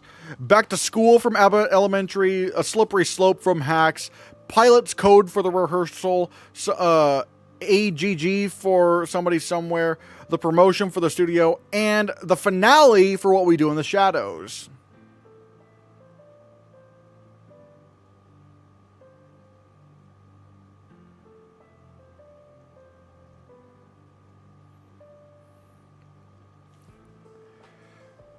No, The Bear. It could be the Hacks or the Studio. The Studio will win. I can't take another Hacks win. I believe Wonders are dumb. As a fan of classical cinema, I can only see it as a gimmick to attract interest. Oh, I disagree with that. The writers love Hacks, so I think it will win this. I have gotten 2 ads every 10 minutes. Oh, I'm sorry about that. I don't know why it's doing that. That's weird. But yeah, I'm thinking maybe the Studio could win. Maybe. But then again, I don't know. I've not watched any of these shows, so I'm just kind of throwing the hat into the ring and seeing what you guys think. But some of you guys are saying again, it looks like the comedy episodes this year are like the comedy categories this year are really between Hacks and the Studio. And it looks like, oh yeah, I just realized, The Bear is not here. The Bear is not nominated for Comedy Series Writing, which, I don't know about you, does that feel like that could really, really hurt The Bear in terms of what wins it can get, considering that it's not even nominated for writing?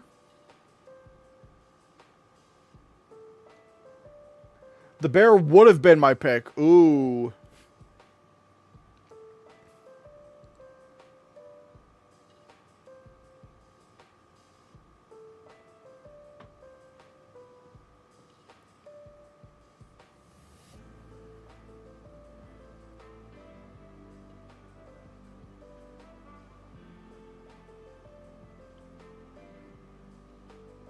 But yeah, I think yeah. If that's all for that, then we can get to the drama categories. Outstanding Drama Series. Andor, The Diplomat, The Last of Us, Paradise, The Pit, Severance, Slow Horses, and The White Lotus. This is interesting. Now, apparently Severance has the most nominations out of anything this year. So maybe it could win, but then again, I don't know. Wasn't like, the last, didn't, or like, I don't know if it was like last year or, actually, I don't know, but it's like,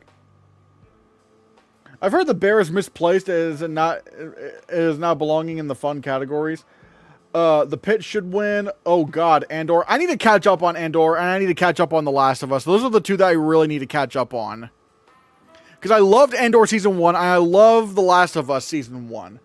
I've seen none of these shows, so I'm going to leave it to y'all. I'm just going to say Severance. I mean, Severance has gotten a lot of nominations this year. I think it has, like, the most nominations. So, maybe, it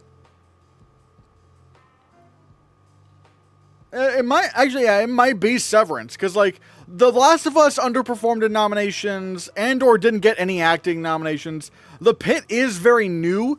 But at the same time, everyone is just praising Severance. Everyone is praising the hell out of Severance. And it did, and like obviously when Severance first came out, like the season 1, it was kind of being dominated by Succession, but now Succession's over, so they just might go for it here. Severance season 2 had some disliked episodes by audiences. I mean, maybe, but also Game of Thrones won, like, for its last season, so I don't know. I think The Pit can win, but I feel like some people are going to be anti-dicting Severance, even though it's kind of done everything it needed to. Again, I could see this going either way. Again, The Pit is something very fresh and new that people really, really like, but at the same time, one could argue, like, again, they could probably see this as like, well, we didn't give Severance its flowers last time, but now we can. And people still seem to really like Severance.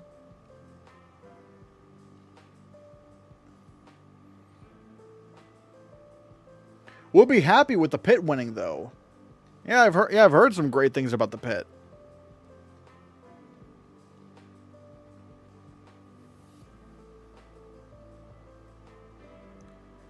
HBO is great at campaigning. I mean, they're also just very good at making shows in general. Also, how funny it... Oh, wait, no, I forgot. Severance is an Apple show, not an HBO show.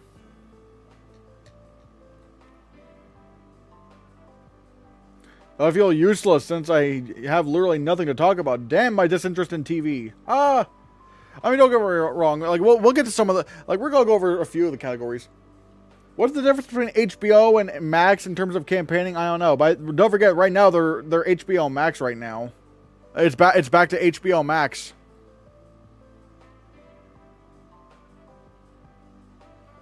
Is there any difference since Pit is Max? I have no idea. I have no idea, to be honest. I don't know why... I don't even know why they even bother separating HBO and HBO Max. The whole HBO thing is just weird. Outstanding Lead Actor in a Drama Series. Sterling K. Brown for Paradise. Gary Oldman for Slow Horses. Pedro Pascal for The Last of Us. Adam Scott for Severance. And Noah Weil for The Pit. I'm so used to calling it Max now. Ugh. No, HBO Max are the campaigners. Again, I don't know what's going on. But this is interesting. I'm thinking this could go to Adam Scott or even Noah Weil. I mean, I've heard Noah Weil could definitely take it. Although even though Pedro Pascal actually did win the SAG award for like the first season of The Last of Us, but I've also heard that he's not really in this season at all, like really at all. Like, which is kind of funny because like he's nominated for lead actor and yeah, he's only in like a couple of episodes. Either Adam Scott or Noah Weil. Yeah, Noah Weil will probably take this. Ooh, maybe. I could probably see him winning this. You know, I've heard he was like, you know, he's been like a TV actor for a long time, and I don't think he's had an Emmy yet.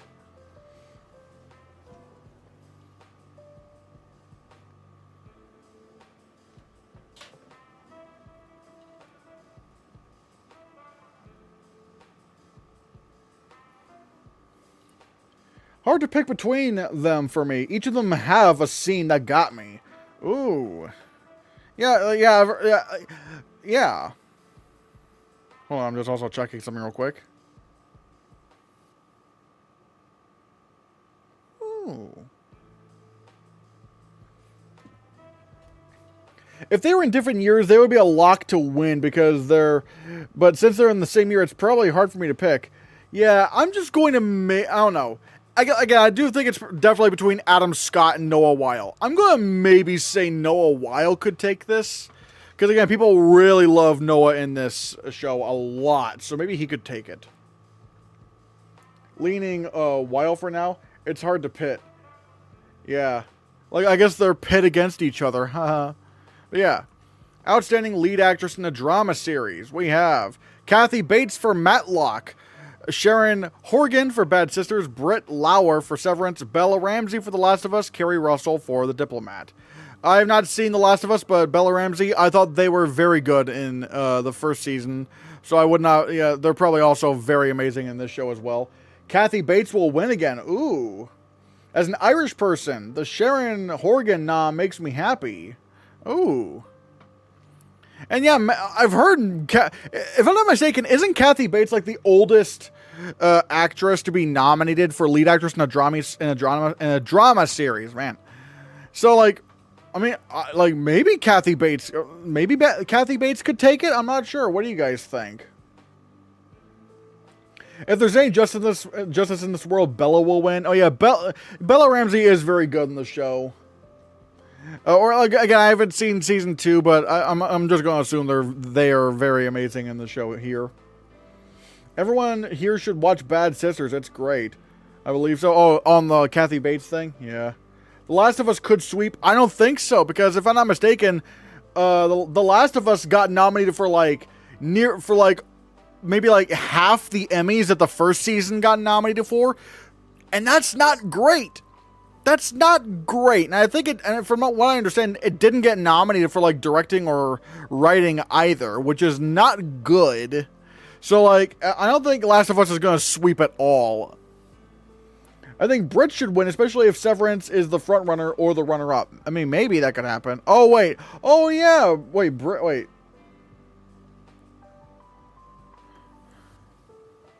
wait. Wait a minute. Hold on a second. Wait.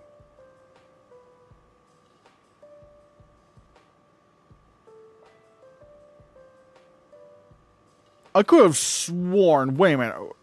Is this who I think it is?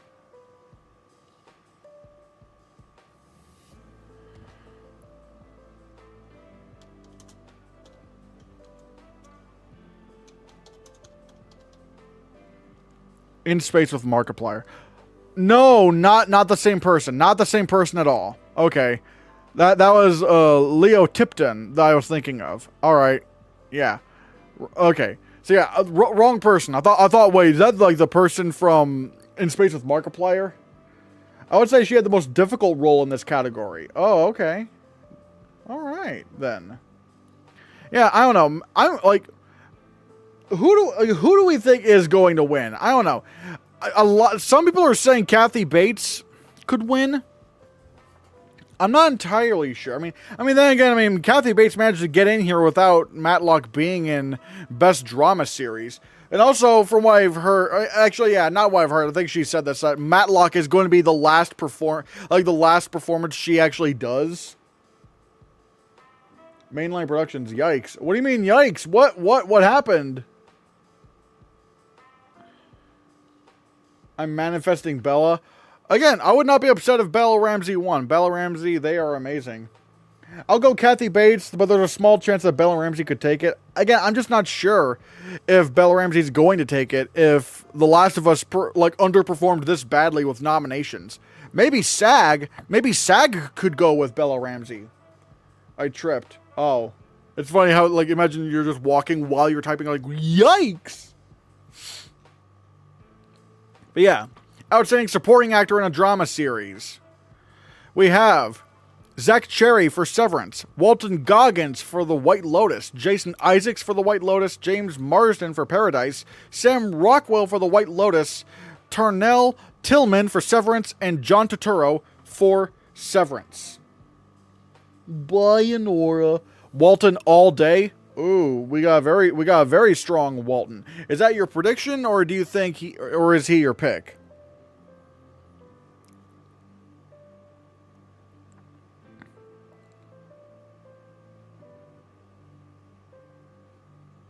Oh, both? Oh, bold move.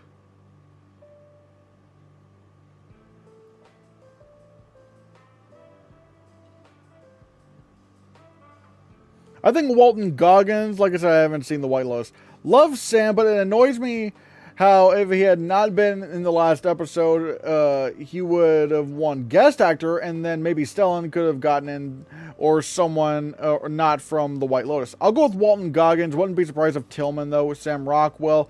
I'm not caught up on The White Lotus. I've only seen the first season. I'll get back on it, though, now. Okay.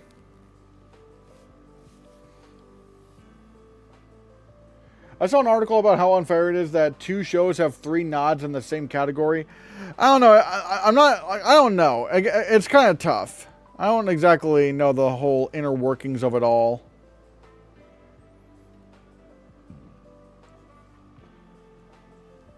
Oh, let me grab a little drink.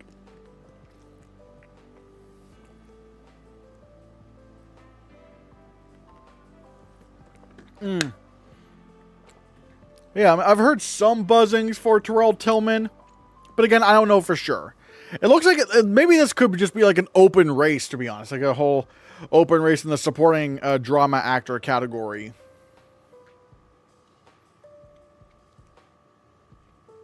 But yeah, outstanding supporting actress in a drama series. We have Patricia Arquette for Severance, Carrie Coon for The White Lotus, Catherine Lanassa for The Pit, Julianne Nicholson for Paradise, Parker Posey for The White Lotus, Natasha Rothwell for The White Lotus, and Amy Lou Wood for The White Lotus. Again, The White Lotus has gotten a lot of nominations here. A lot of nominations. I don't care. For me, Inglourious Basterds would have had all 5 Best Supporting Actor slots. Parker Posey's got it. Okay, we have a Parker Posey, being thrown into the mix.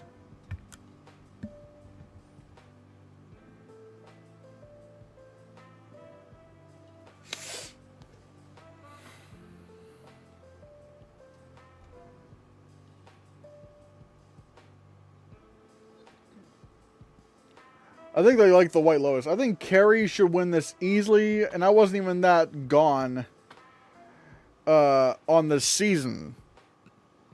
Oh, Carrie Coon. Uh-oh, we got White Lotus duking it out. Some White Lotuses.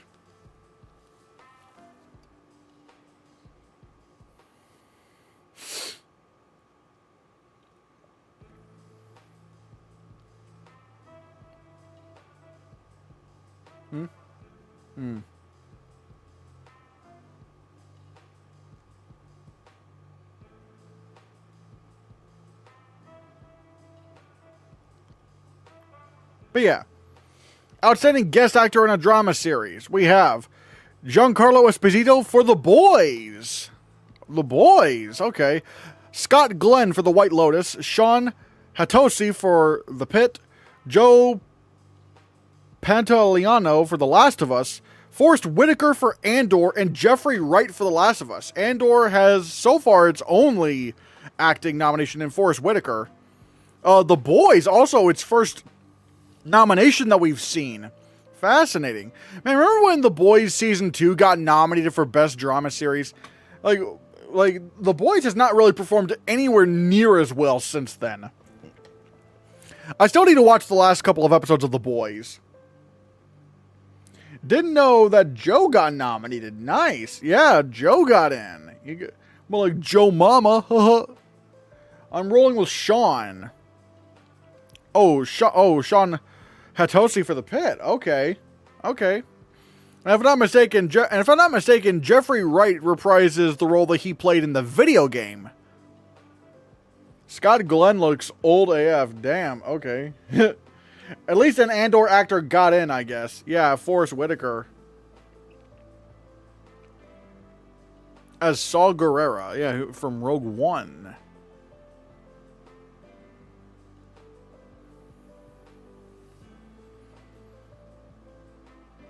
Also, like Giancarlo Esposito. I mean, he's always wonderful in anything he's in. He's always amazing.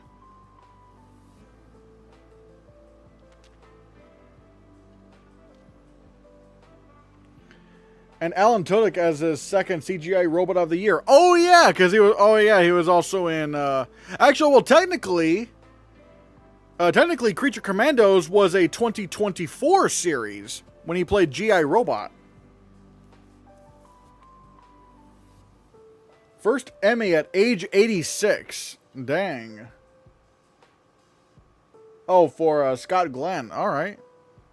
Oh, I meant Superman. Oh, yeah, he did play Wait, yeah, damn, he's played a lot of robots in at least, the calendar year. Because you had G.I. Robot. Oh, wait. Wait, no. He didn't play G.I. Robot. I don't think he played G.I. I don't think Alan Tudyk... Wait, I was wrong. It was Sean Gunn who played G.I. Robot, I think.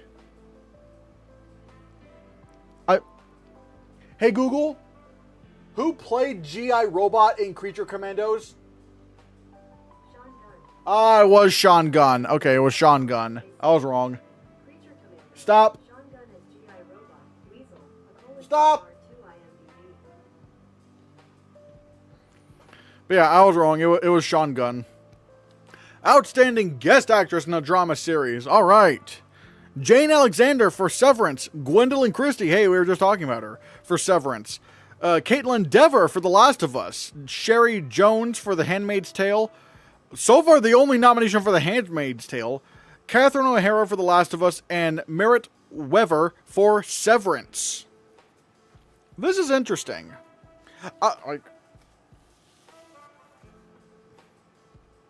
Caitlin Dever should take it. And she's going to be the lead in The Last of Us Season 3. So that's going to be interesting.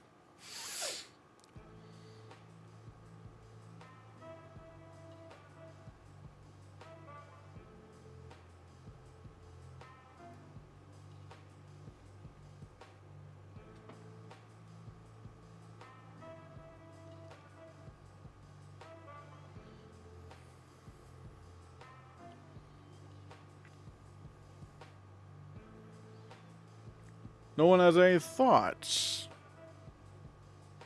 No thoughts on this category?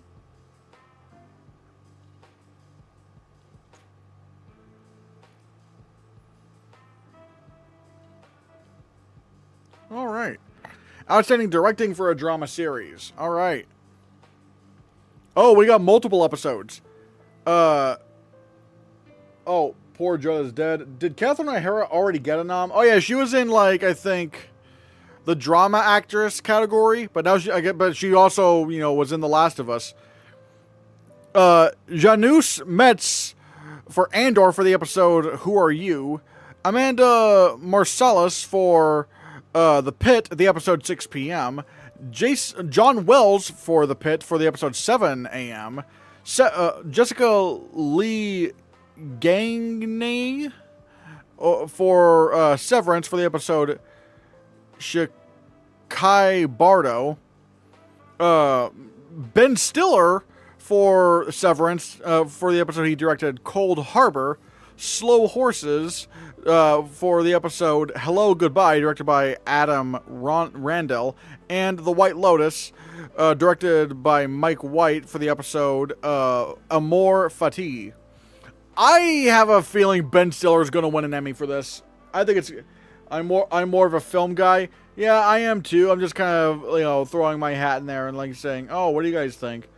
But I think this is probably going to be Ben Stiller's award. Probably, I think. Maybe? Mayhaps. Could Ben Stiller win an Emmy here for directing? Maybe? Maybe?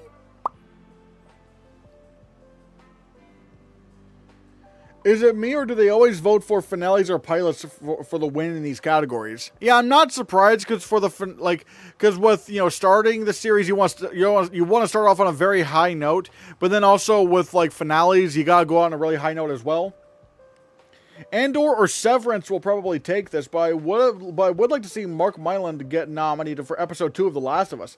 Maybe Andor wins everything it was nominated for. I don't know, because it wasn't nominated for that many Emmys. I mean, not like nowhere near as much as something like Severance. I don't know. I just feel like Severance is just a lot stronger in terms of nominations, at least, or maybe even The Pit. The Pit could also just be seen as like very impressive in terms of, the kind of ambition that it has. I mean, hell, if I'm not mistaken, I think a couple years ago, they had Squid Game win Best Director in a drama series, and then, Succession won Best Drama Series, if I'm not mistaken. So they could just split. Shame, since everyone I talk to thinks Andor is the best of these shows. I mean, yeah. I mean, it is very well liked.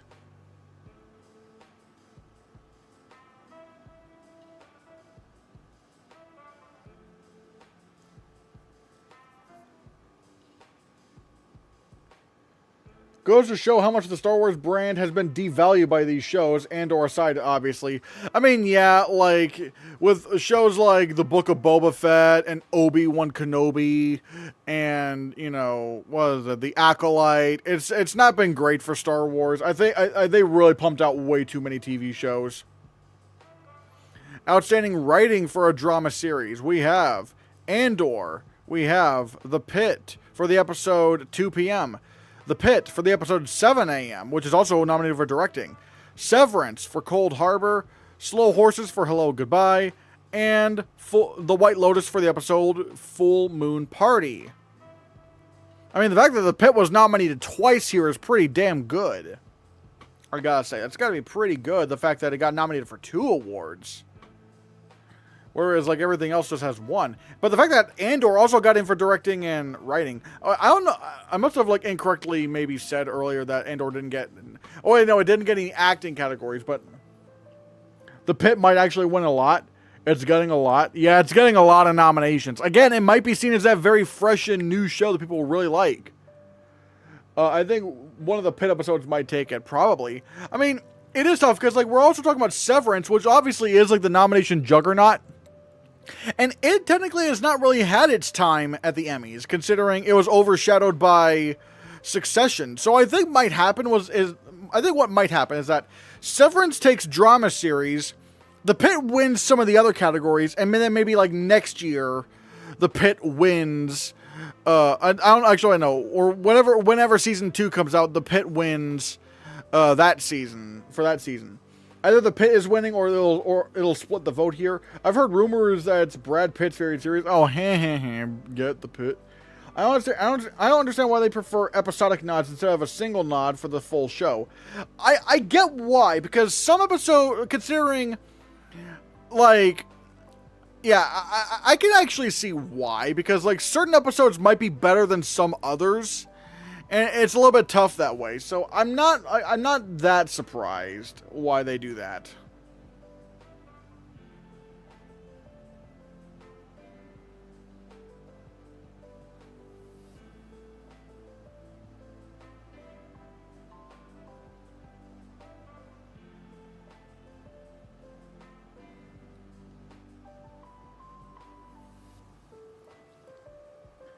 The Writers Guild has both an award for a full season and one for a singular episode.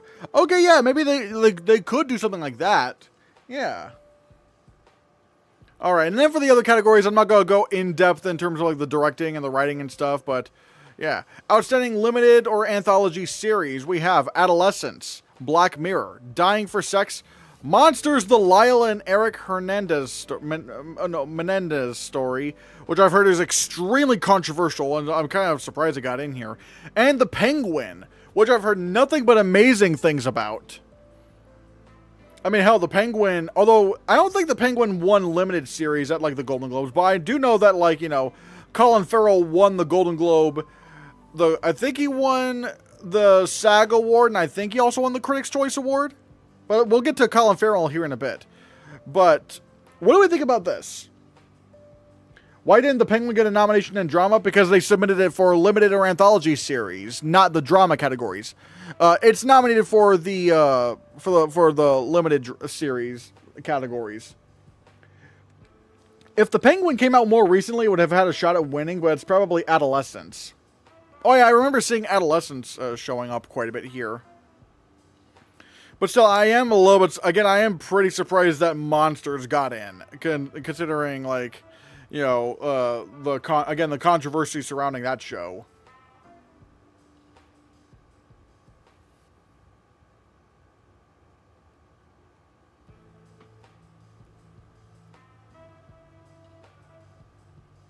So maybe it could be Adolescence that wins.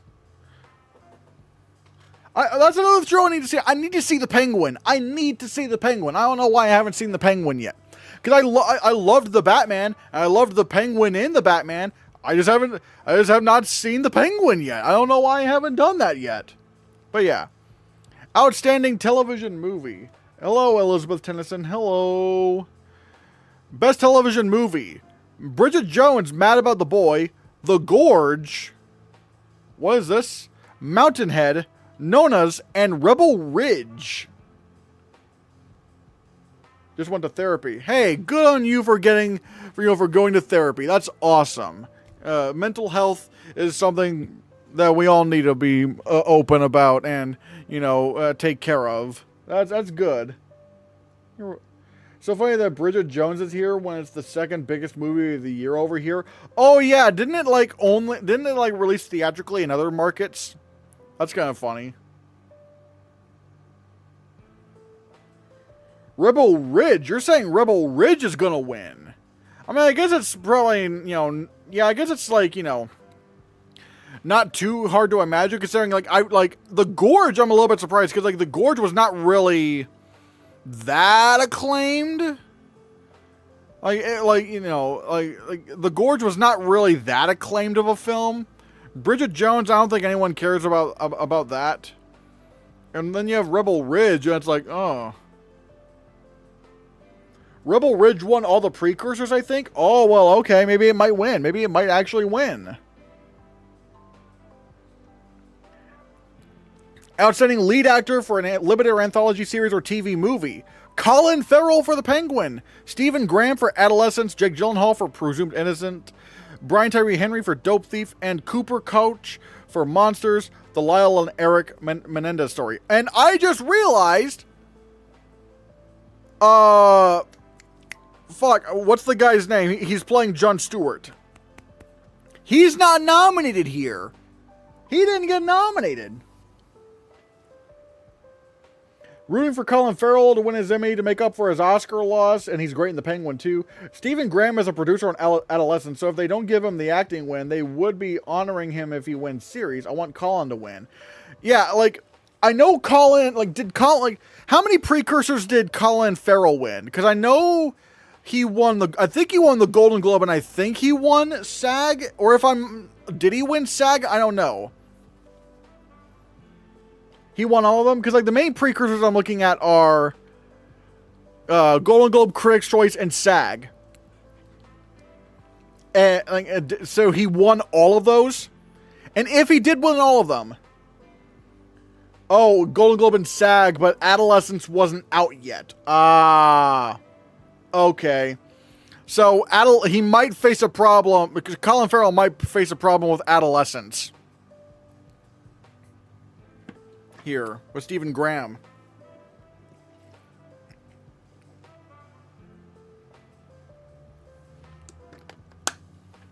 It would be cool if Colin Farrell won for The Penguin. I mean, my God, like, I still think he should, like, sue me. I think he should have won an Oscar for Best Supporting Actor for The Batman. Like, that was just, like, so not Colin Farrell in every way conceivable. It's insane. Like, not even just the makeup, but, like, he doesn't even act like Colin Farrell. He acts like a completely different human being. Hey, what are you showing me here? What are you showing me here? Hey, come on. Open your eyes. Oh, he won those, including Critics' Choice? Oh, okay. But again, he was not. But again, he wasn't really competing with Stephen Graham. I guess that's the problem. Favorite album? I don't know. I don't really pay attention much to albums as much as I do to, like, individual songs. So I don't know. Banshees is still his best performance to me, just for the eyebrows alone. I don't know. He was fantastic in that film. I really, really dug. Admittedly, I love big transformy performances, and I really loved what he did with the Penguin. And he could win here, maybe. We'll have to see. Outstanding lead actress in a limited or anthology series or movie. Cate Blanchett for Disclaimer. Megan Fahey for Sirens. Rashida Jones for Black Mirror. Kristen Milioti for The Penguin. And Michelle Williams for Dying for Sex. Now again, if I'm not mistaken, Kristen Milioti was also winning a lot of stuff here. Kristen is taking this period. Very confident about... You're very confident about that. Although I guess Adolescence... Question, if Colin doesn't win, does Kristen still win? I mean, to be fair, Adolescence is not here. Adolescence is not really... What? And lead trailer coming soon. Where? Who said? What? Kristen better effing win. Oh boy. I mean, I guess it does make sense because, like, again, Kristen Milioti was winning a lot of the precursors, and again, true though they could also default to Michelle Williams. I've heard Adolescence is unbearable to watch. I mean, not at the Emmys it seems. Who is also great to be fair. Ooh.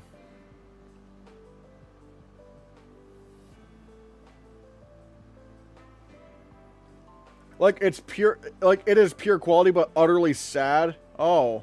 Oh, okay. Oh, okay, that's what you meant by unbearable. Oh, okay, okay. I mean, maybe. We'll have to see how... A lot of outlets are predicting Michelle. Oh, Michelle Williams. Oh, man. Again, I guess we'll have to see. Outstanding supporting actor in a limited or anthology series or movie. Javier Bardem for Monsters, The Lyle and Eric Menendez story. Bill Camp for Presumed Innocent. Owen Cooper for Adolescence. Rob Delaney for Dying for Sex. Peter Sarsgaard for Presumed Innocent. And Ashley Walters for Adolescence. Now, I've heard this kid's just going to win. Owen Cooper. I've heard people just saying, oh yeah, it's going to be Owen. Owen Cooper's going to take it easily. And I've heard, maybe. Owen Cooper is winning or we riot. Yeah, I've heard people really loved him in this show. I haven't seen Adolescence. I've heard that too. Yeah. And if he won, wouldn't he be like the youngest ever, winner in this category, if I'm not mistaken?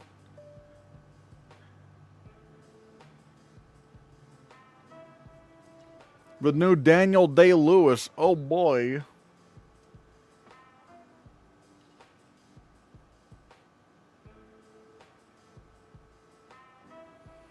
Oh yeah, yes, the youngest male actor. Apparently he's the youngest nominee ever. Oh dang, really? Oh.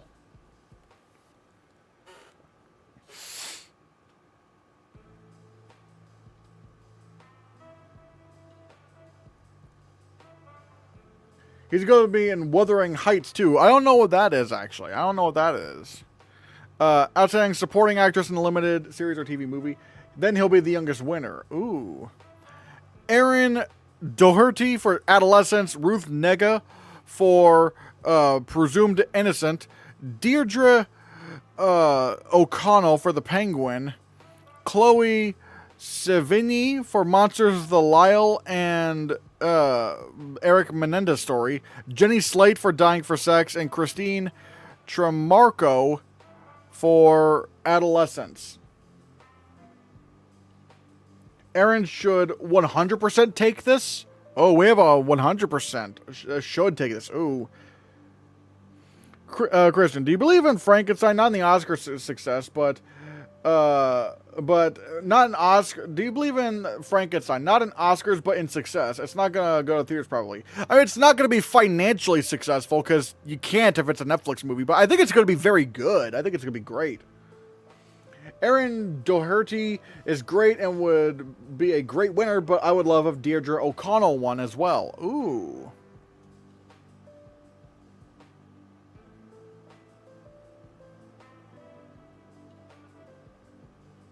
Yeah, I would not be surprised if, like...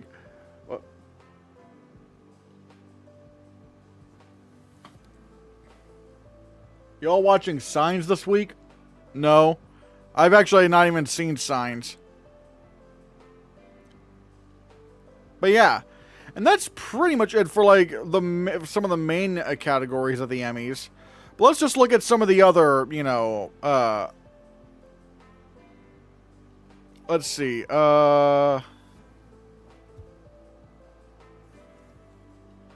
Let's see. What? Oh, short form.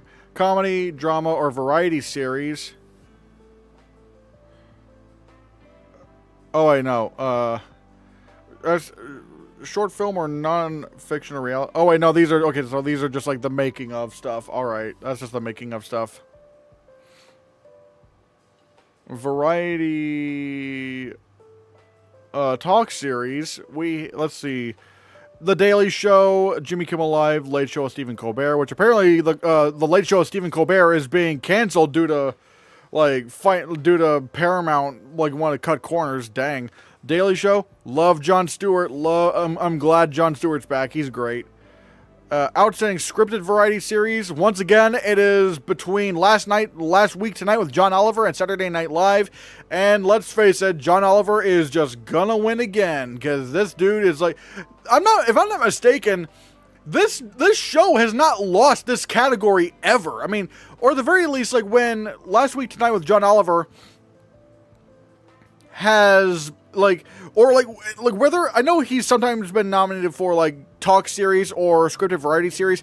I think either way, Last Week Tonight has just not lost at all, if I'm not mistaken, right? TIFF. What's happening over it? What is TIFF happening? Is TIFF happening? What's happening? What?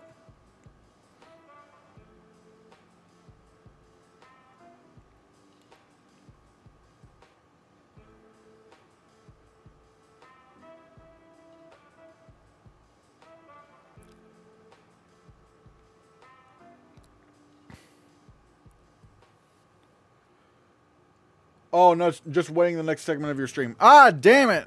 You had my hopes up. You got my hopes up. But yeah, I don't see how, I don't see John Oliver losing this category anytime soon. He's just going to keep this bro is going to just keep collecting Emmys. Outstanding variety special. What is it? Oh, the Kendrick Lamar Super Bowl halftime show. Yep. Beyonce Bowl. The Oscars, Saturday Night Live 50, SNL 50, the Homecoming concert. All right, but yeah, the halftime show. I'm telling you that halftime show was so funny. Like, say Drake, I hear you like him young. It's like that was just devastating. It's like, god damn, like. Drake, even this nomination, like, Drake is, like, finished. Bro is, like, seething right now. Like, it's like, the way that, like, Kendrick Lamar, like, at every opportunity just finds some way to fuck with Drake is so funny to me. And it's just like, you son of a bitch, you got me again! Oh, man, that's just really funny. That's really funny to me. Outstanding variety special pre-recorded. Adam Sandler, Love You. Ali Wong, Single Lady. Bill Burr, Drop Dead Years. Conan O'Brien. Oh, the Mark Twain Prize. Sarah Silverman, Postmortem. And your friend Nate Bartzi. Oh boy, yeah. I don't know a lot about that, so we'll see. Animated program. We have Arcane. Bob's Burgers, Common Side Effects, Love, Death, and Robots, and The Simpsons. I think Arcane is probably going to win again. Also, wasn't Mr. Beast in an episode of Love, Death, and Robots? Like, that's kind of funny that Mr. Beast was in an episode. It's like, what? Bob's Burgers. Yeah, I think it's going to be Arcane that wins, though. Because, like, Arcane is, like, still, like, one of the most... Like, everyone just absolutely loves Arcane. I mean, my God, they just can't shut up about Arcane.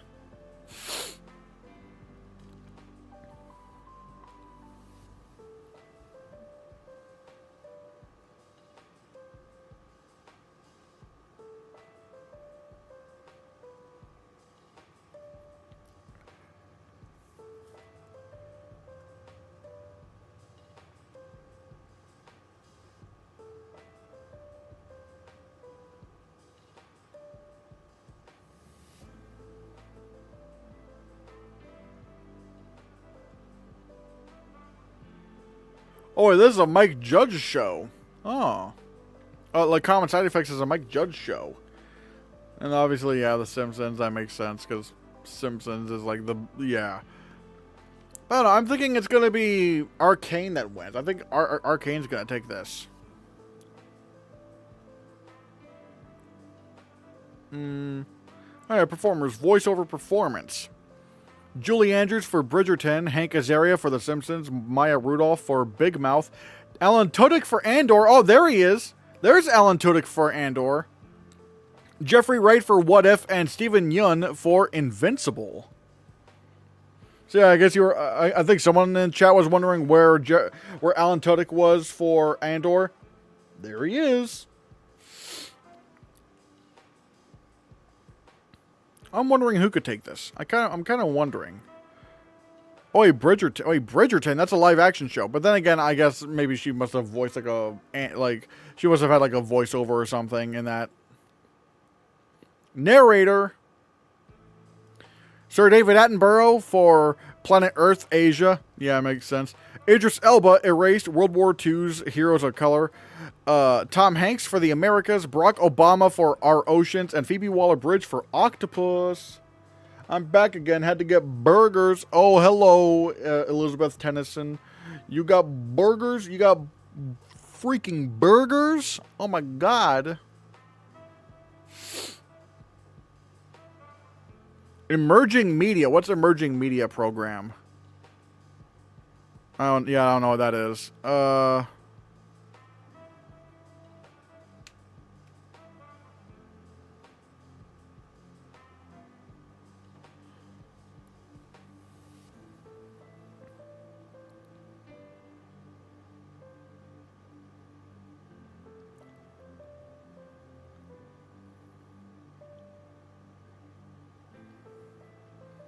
Andrews is a glorified narrator in the form of news article writer commentating on events of the series. Oh, okay. I guess maybe the last category the last couple categories that I could talk about here are special visual effects in a season or movie, Andor, Andor, Dune Prophecy, House of the Dragon, The Last of Us, and Lord of the Rings of Power. I mean, like, I'm not gonna lie, like, when Lord of the Rings of Power lost best visual effects, like the season 2 lost visual effects to The Last of Us. And look, don't be wrong, The Last of Us had very good visual effects, but it's like, clearly the effects in the Rings of Power were like something else in terms of visual effects alone. Like, Rings of Power should have won that year. That was ridiculous. There are way too many categories. Yeah, I would also agree with that. There's way too many categories. Like, if it were me, it's like, you don't even need to split it up into, like, why not just have, like, best series, best directing in a series, best actor in a series, lead, and especially for some of this stuff, where it's like, why do you need editing for, like, single camera comedy series? Picture editing for picture editing for a multi-camera comedy series, picture editing for a single camera comedy series. Like, why do we do this? Why not just best cinematography in a show? It's like, this is so weird.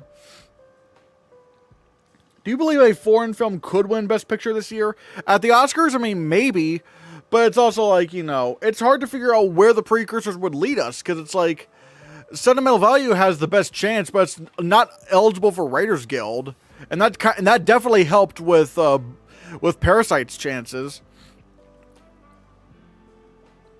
So I don't know. But yeah, and those are the Emmy nominations, everyone. Man, we had a long time talking about the Emmys. But now I'm going to pass the question off to you. What are your thoughts on the Emmy nominations? Let me know in the comments below what you think. And yeah, on to the next topic. Next, we're going to talk about TIFF. Is Sinner still the #1 film? I still have it at #1, yes. We have the TIFF lineup, or at least 11 films in the TIFF lineup. All right, for next best picture, the Toronto International Film Festival announces 11 more galas and special presentations to its 50th lineup. And there are a couple of very notable things here. People thought Emilia Perez would win. I mean, yeah, but you could also see maybe you could see how Emilia Perez could win director and SAG ensemble, but Sentimental Value doesn't really have a lot going for it there. Are you 100% sure that Sentimental Value isn't eligible for Writers Guild? I mean, I looked up on the Writers Guild website and I don't think Sentimental Value is listed on there. I don't think so. I mean, I'll double check just to make sure.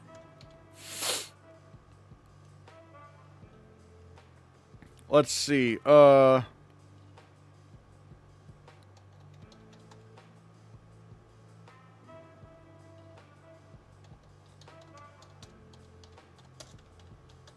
Just making sure. Yep. Sentimental Value is not covered under the Writers Guild of America, so it is very, very likely not eligible. So, there we go. But yeah, we have the... Anyway, Sentimental Value could become eligible. I don't think so. I mean, unless it's like covered by like a Writers Guild adjacent guild over where they're at. But like the worst person in the world wasn't eligible for Writers Guild, so why would this? The Corral, Homebound, Hamnet. That's premiering. That's premiering at TIFF.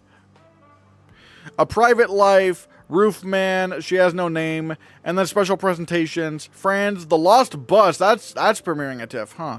Rental Family, Steal Away, and Wake Up Dead Man Alive, a Knives Out Mystery. So, we have some confirmations. At least for the ones that we've been paying attention to. Hamnet is going in. Rental Family's going in. And Wake Up Dead Man's going on. I mean, Wake Up Dead Man, it makes sense. Like the first two Knives Outs premiered at TIFF, so that makes sense. But now we got confirmation that Wake Up Dead Man's getting in. Roofman, yeah, the no nominations movie. Let's go. But yeah, I'm most interested in Rental Family, especially seeing like the image that they posted that was posted for Rental Family. I'm like, okay, I'm starting to be convinced of its Oscar chances. What was the last movie to win Best Picture but not be eligible for Writers Guild? That would be Nomadland, I believe. That would be Nomadland. But at the same time, Nomadland was unequivocally sweeping director. It was unequivocally sweeping director everywhere. So it didn't really even need to win a screenplay. But even that doesn't happen a lot. Because, like, let's see. Parasite was eligible. Green Book was eligible. Shape of Water, I think, was eligible. Moonlight was eligible. Spotlight, I think, was eligible. Birdman was not eligible. 12 Years a Slave, I think, was eligible. I think. And then we're kind of going back to where my memory is fading me, but yeah. I'm really excited for Rental Family. I'm looking forward to it too. I want to see a trailer so bad, but well, yeah. On this list, I'm most excited for obviously Roofman and then Rental Family. The premise sounds incredible. I'm looking forward to Roofman. Oh, no, not Roofman. To Rental Family. Rental Family, I'm very much excited for. Very much excited for. And some people are saying maybe it could win Best Picture. I don't know. I mean, it could win. It could win a supporting actor category, like a supporting category. But it would need to win screenplay, and that's going to be really hard. That's going to be really hard considering how packed original screenplay already is. Rental Family has one standout performance. Again, I can't talk about it. Ooh. I wish I could know at least who it was. Ooh.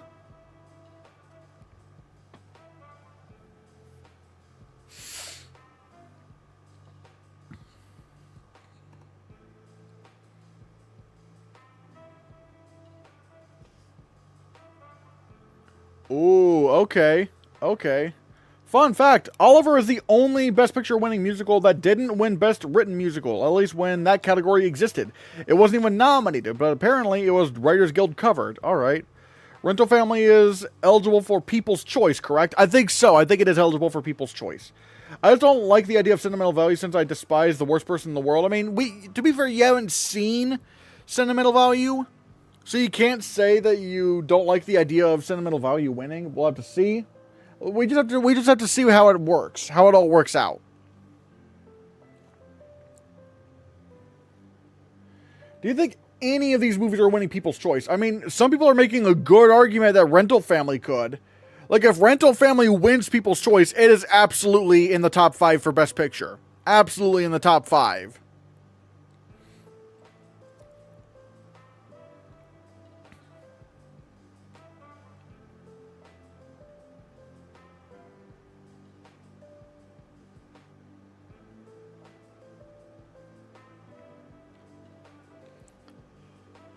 Is anyone comfortable with rolling? What?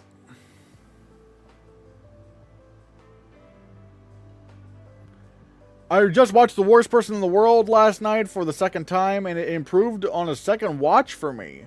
All right. I hated it. I felt sick watching it. I didn't really think much of The Worst Person in the World to begin with. I was just like, oh, I literally kind of forgot what that movie even was. Maybe because I'm pushing 30? I don't know.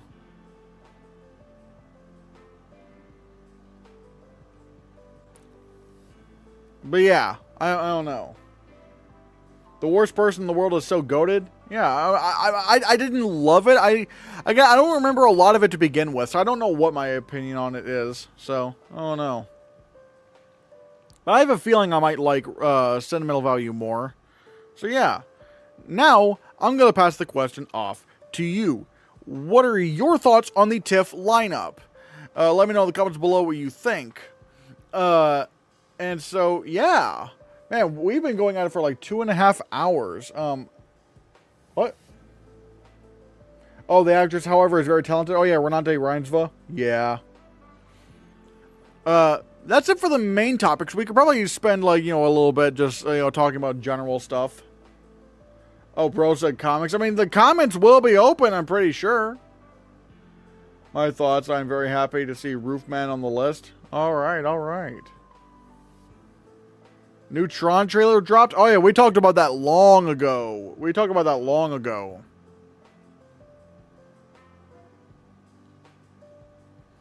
Okay, I do have this to say. I did just see a trailer. I don't know, for Bambi the Reckoning. Which, if you don't know, this is another movie in the Poohniverse. Like Winnie the Pooh, Blood and Honey and stuff, and Bambi, I guess, is one of them. And now they're doing a horror movie based around Bambi. And I'm gonna be completely real. I saw the new, I guess the main trailer came out like a few months ago, but they also released a clip, and I'm just like, this actually looks really good, if I'm gonna be completely honest. Honora. Not Honora. Do you know the way? I hope Renate is in the winning convo this year. Ooh. Fizzling fireboxes. What are you talking about? But yeah.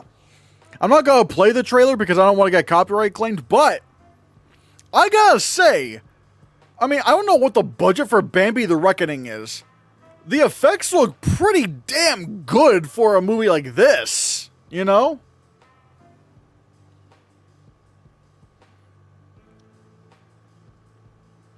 I was scared. Oh yeah, you're talking about like for Bambi the Reckoning.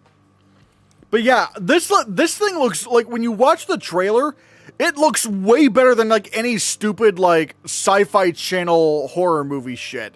Like obviously it's not something I would give an Oscar to, but it actually looks well incorporated into the footage, which is crazy. Like it looks like it has actual life to it.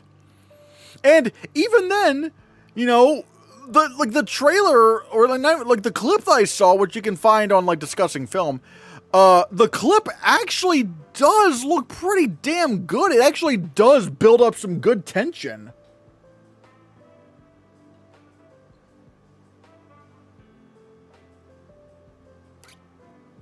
Like I know some people have been like kind of dogging on the Winnie the Pooh or like the whole blood and honey thing, which granted the first film was not all that great. But the second film I thought was like a pretty big improvement. Would you give a visual effects nod to Hundreds of Beavers? No. I mean, come on, guys. Like, come on. Like, the visual effects were a joke in the film. Like, it's very well storyboarded, and it's, like, very well thought out, but it's not, like, a legit, like, actual, like, visual effects contender. Come on. Let's be real, guys. Come on. Like, it did not need, like, any kind of visual effects thing going on. It's a funny movie. It's a silly comedy. But the visual effects are not serious. They are not like serious groundbreaking achievements in visual effects. To be clear, I wasn't saying The Legend of Zelda will make $1 billion. I was saying it has the potential. If a Minecraft movie could come close with mediocre critical reception, anything is possible.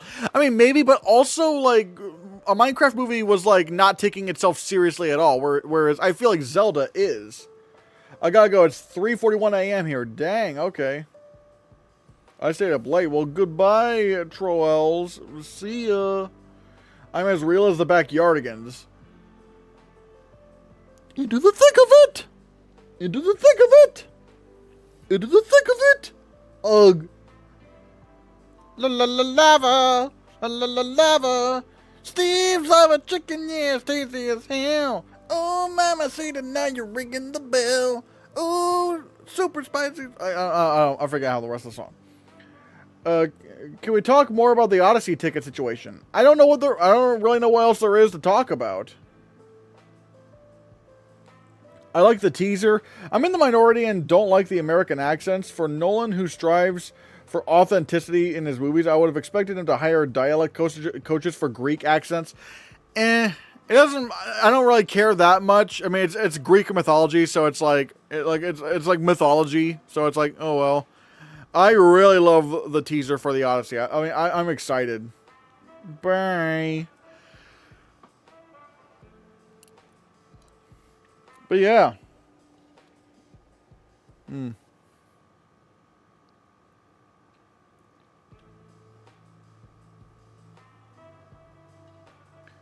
Oh, Bambi looks crispy as hell. Oh yeah, he looks great. Like the Bambi trailers look really cool. And again, like it looks like it has like it looks like it has a lot of weight and speed to it.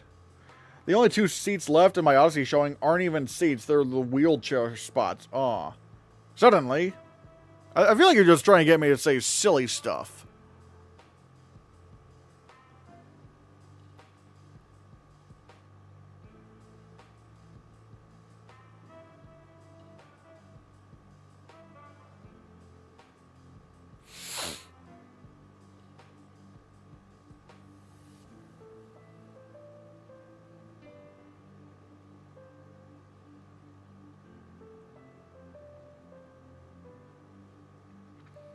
Can you pull up your award expert, please? What's going on award expert? Oh wait, I forgot. I need to fix this. I need to fix this thing. Hold on.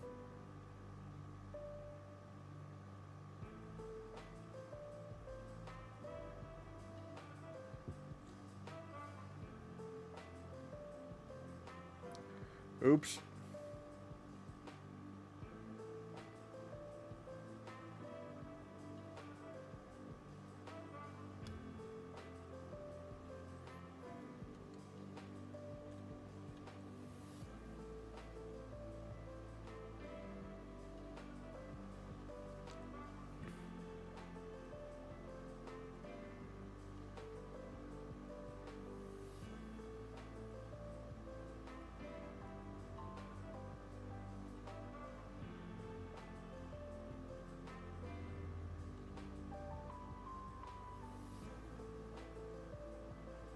I'm gonna crash out, bro. I'm gonna crash out.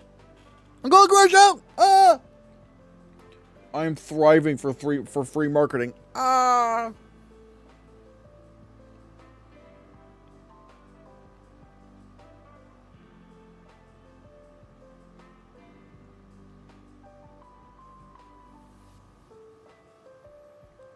There's a black bar on the side of the screen. Oh, shit, you're right. Ah, no. Ah!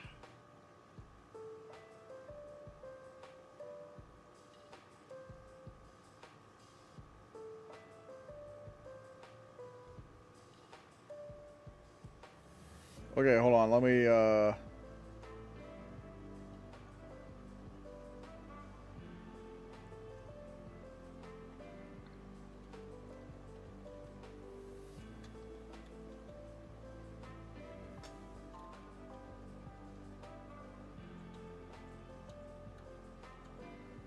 Alright, there we go. Should be fixed. A little better.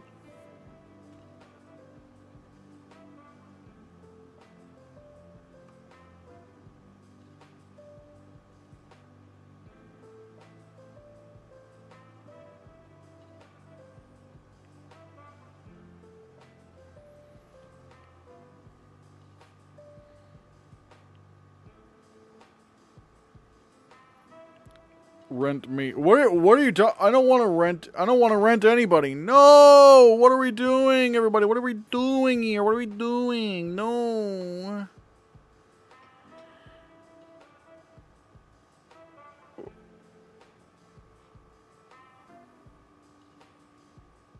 People are not for renting. I like they have Inga and Elle on the top supporting actress spots right now. I'm just, like, not sure what's going on in supporting actress, to be honest. I have no idea what's going on. I just feel like supporting actress is going to be very strong. But rental family, huh? What about rental family?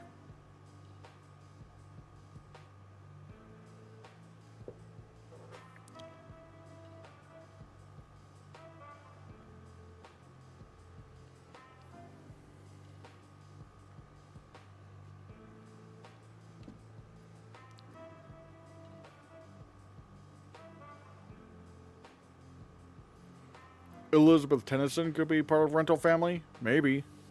Mari Yamamoto is good, but not a standout? Ah, man. Okay. Dang. Hold on, I'll be right back. I need to go get something.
Jump scared you? Ah!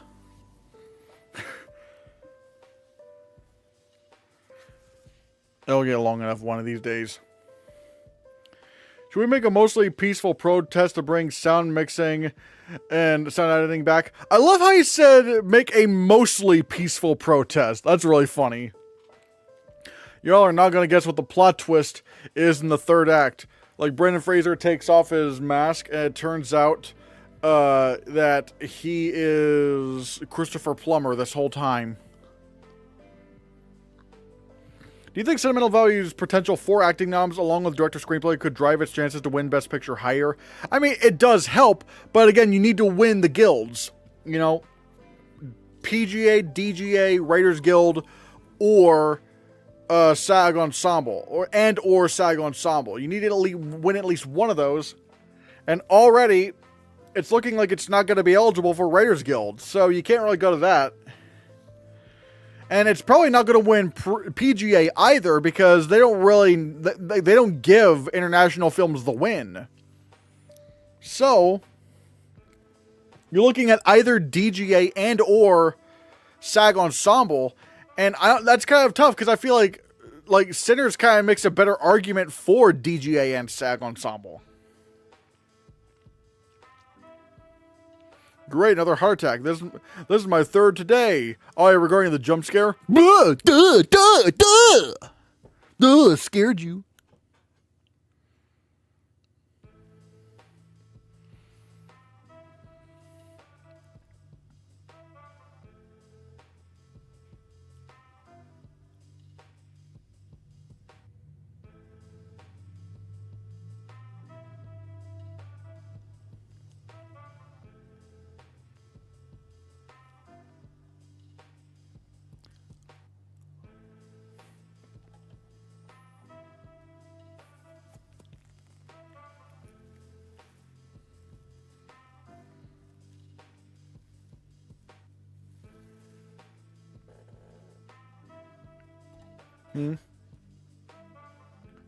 Rental Family could be a tech player. What? A tech player? I think okay, I do have it in editing, but that's only because I think it could be like a top 5 for Best Picture. And probably score. I do, if it's gonna be Best Picture films that are really high usually do, coattail and score a bit. If Sinners doesn't get a BAFTA Best Film 5 nom, could that hurt its chances, which might cancel out Sentimental Value missing from Writers Guild? Yup. Honestly, I can't remember the last time a film won Best Picture at the Oscars without getting nominated for Best Film at BAFTA. Like, if Sinners doesn't get nominated for the BAFTA for Best Film, that's kind of game over for Sinners. It's kind of game over for Sinners.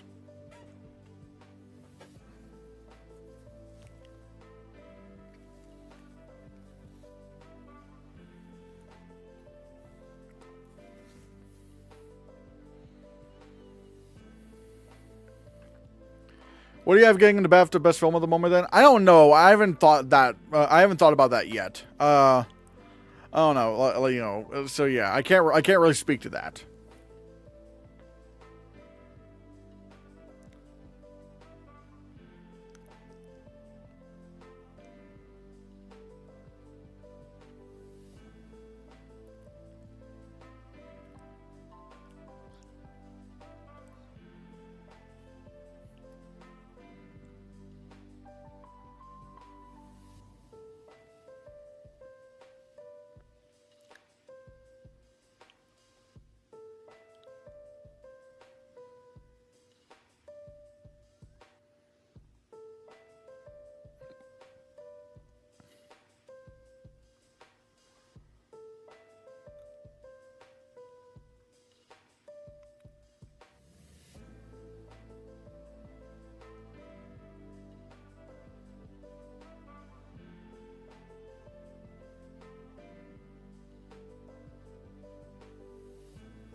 One battle after another will get into score even if it flops. I don't know about that. If it completely flops in Best Picture, it's definitely not getting score. Because again, when you look at the score category, they do tend to lean towards more Best Picture films, and Wild Robot didn't get into Best Picture, but there were only 4 Best Picture nominees in Best Original Score, so. $1 Million Baby is the last Oscar winner with no BAFTA nod. So yeah, if Sinners does not get the BAFTA nod for Best Picture, it is screwed. It's not going to win Best Picture at the Oscars. Johnny Greenwood is getting in, trust me. I can't. If Man, what is it called? If one battle after another completely flops, in terms of the in the race for Best Picture, then it's definitely not getting into score. I have it in Best Picture, and I still don't have it getting into score. Followed by Braveheart. Dang. One battle will be in picture. Yeah, but I just don't think it's going to be that strong. And even then, it could very well miss.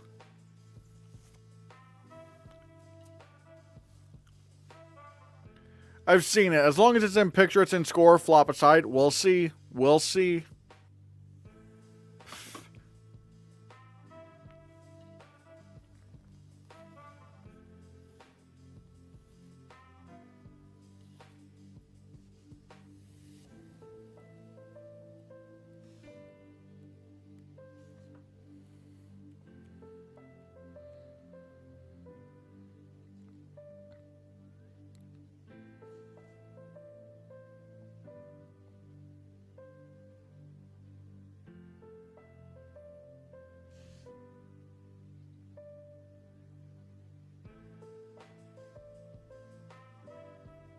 What is that? It is a bird. Oh, I get it. You're doing Superman. Okay. Oh. Bird, plane, Superman. Yeah. The birds, the plane. Here, son. I'm going to teach you all about the birds, the planes, and the Supermans. And Driving Miss Daisy wasn't nominated in the same year of its Oscar win, but the year after that. Oh, okay.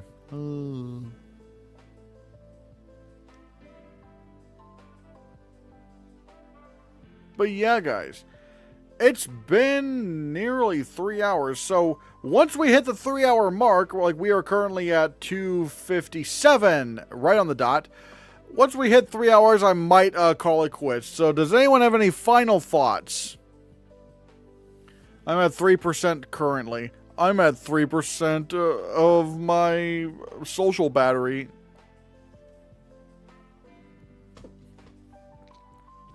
But man, we had a lot of topics for Hannahcast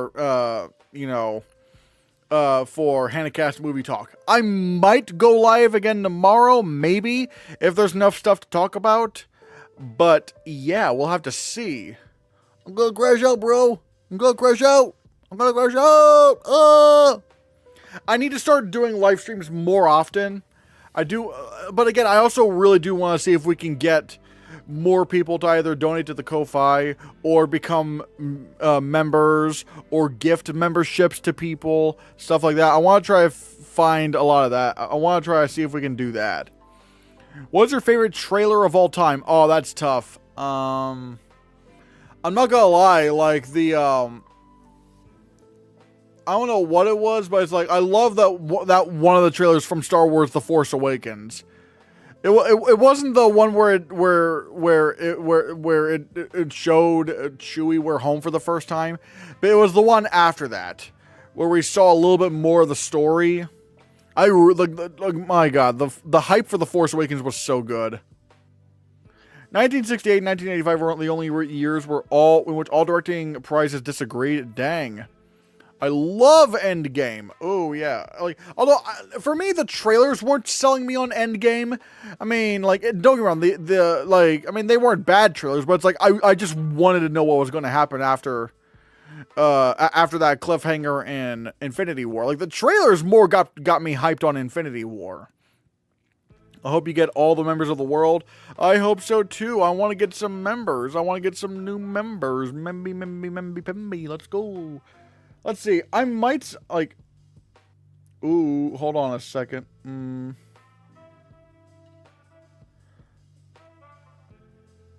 Let me try to see if I will try to do the free gift, the free gifting subs thing, which is probably the last time I'm going to be able to do it this month.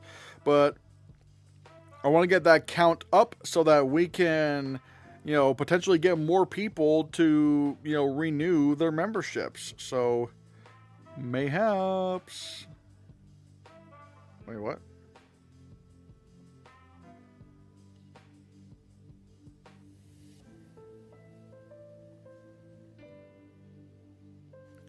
Hold on, where is this thing? I gotta find it.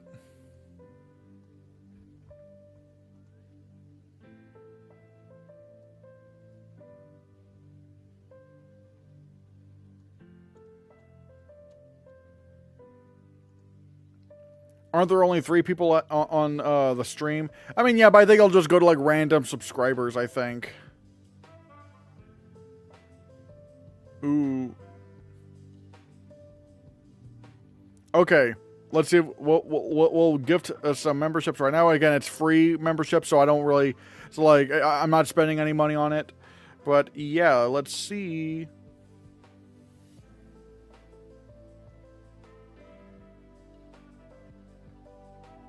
All right. Bugga, Sam Malabi, Not the Demon, Mainline. Oh, wait, no. Jonatas Ryuda and Kirby G have all become, are now members of the Hannahcast YouTube channel. Or at least, like, you know, memberships. Hopefully they watch the new content. And I need to start posting more content about for memberships so I can try to build more up. So, yeah.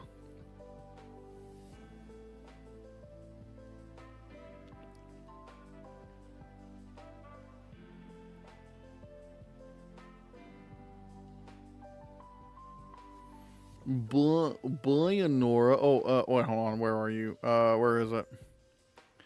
Bye, Elizabeth.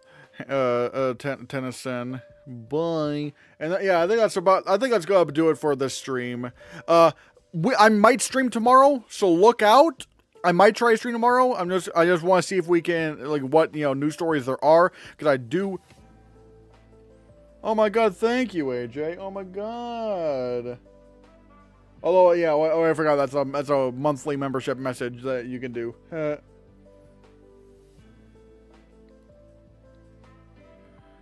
I'm seeing Sorry Baby tomorrow. Ooh.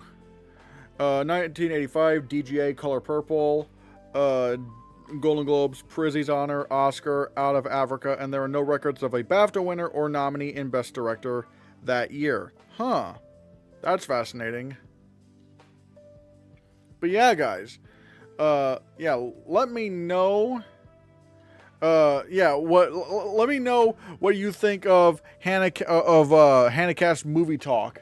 I want to try to do more of these. I want to try to get, like, the little logo going on here and all that sorts of cool stuff. And so, yeah, guys, let me know in the comments below what you think, and be sure you hit that subscribe button, because if you don't, I'm gonna rent you I'm gonna rent your family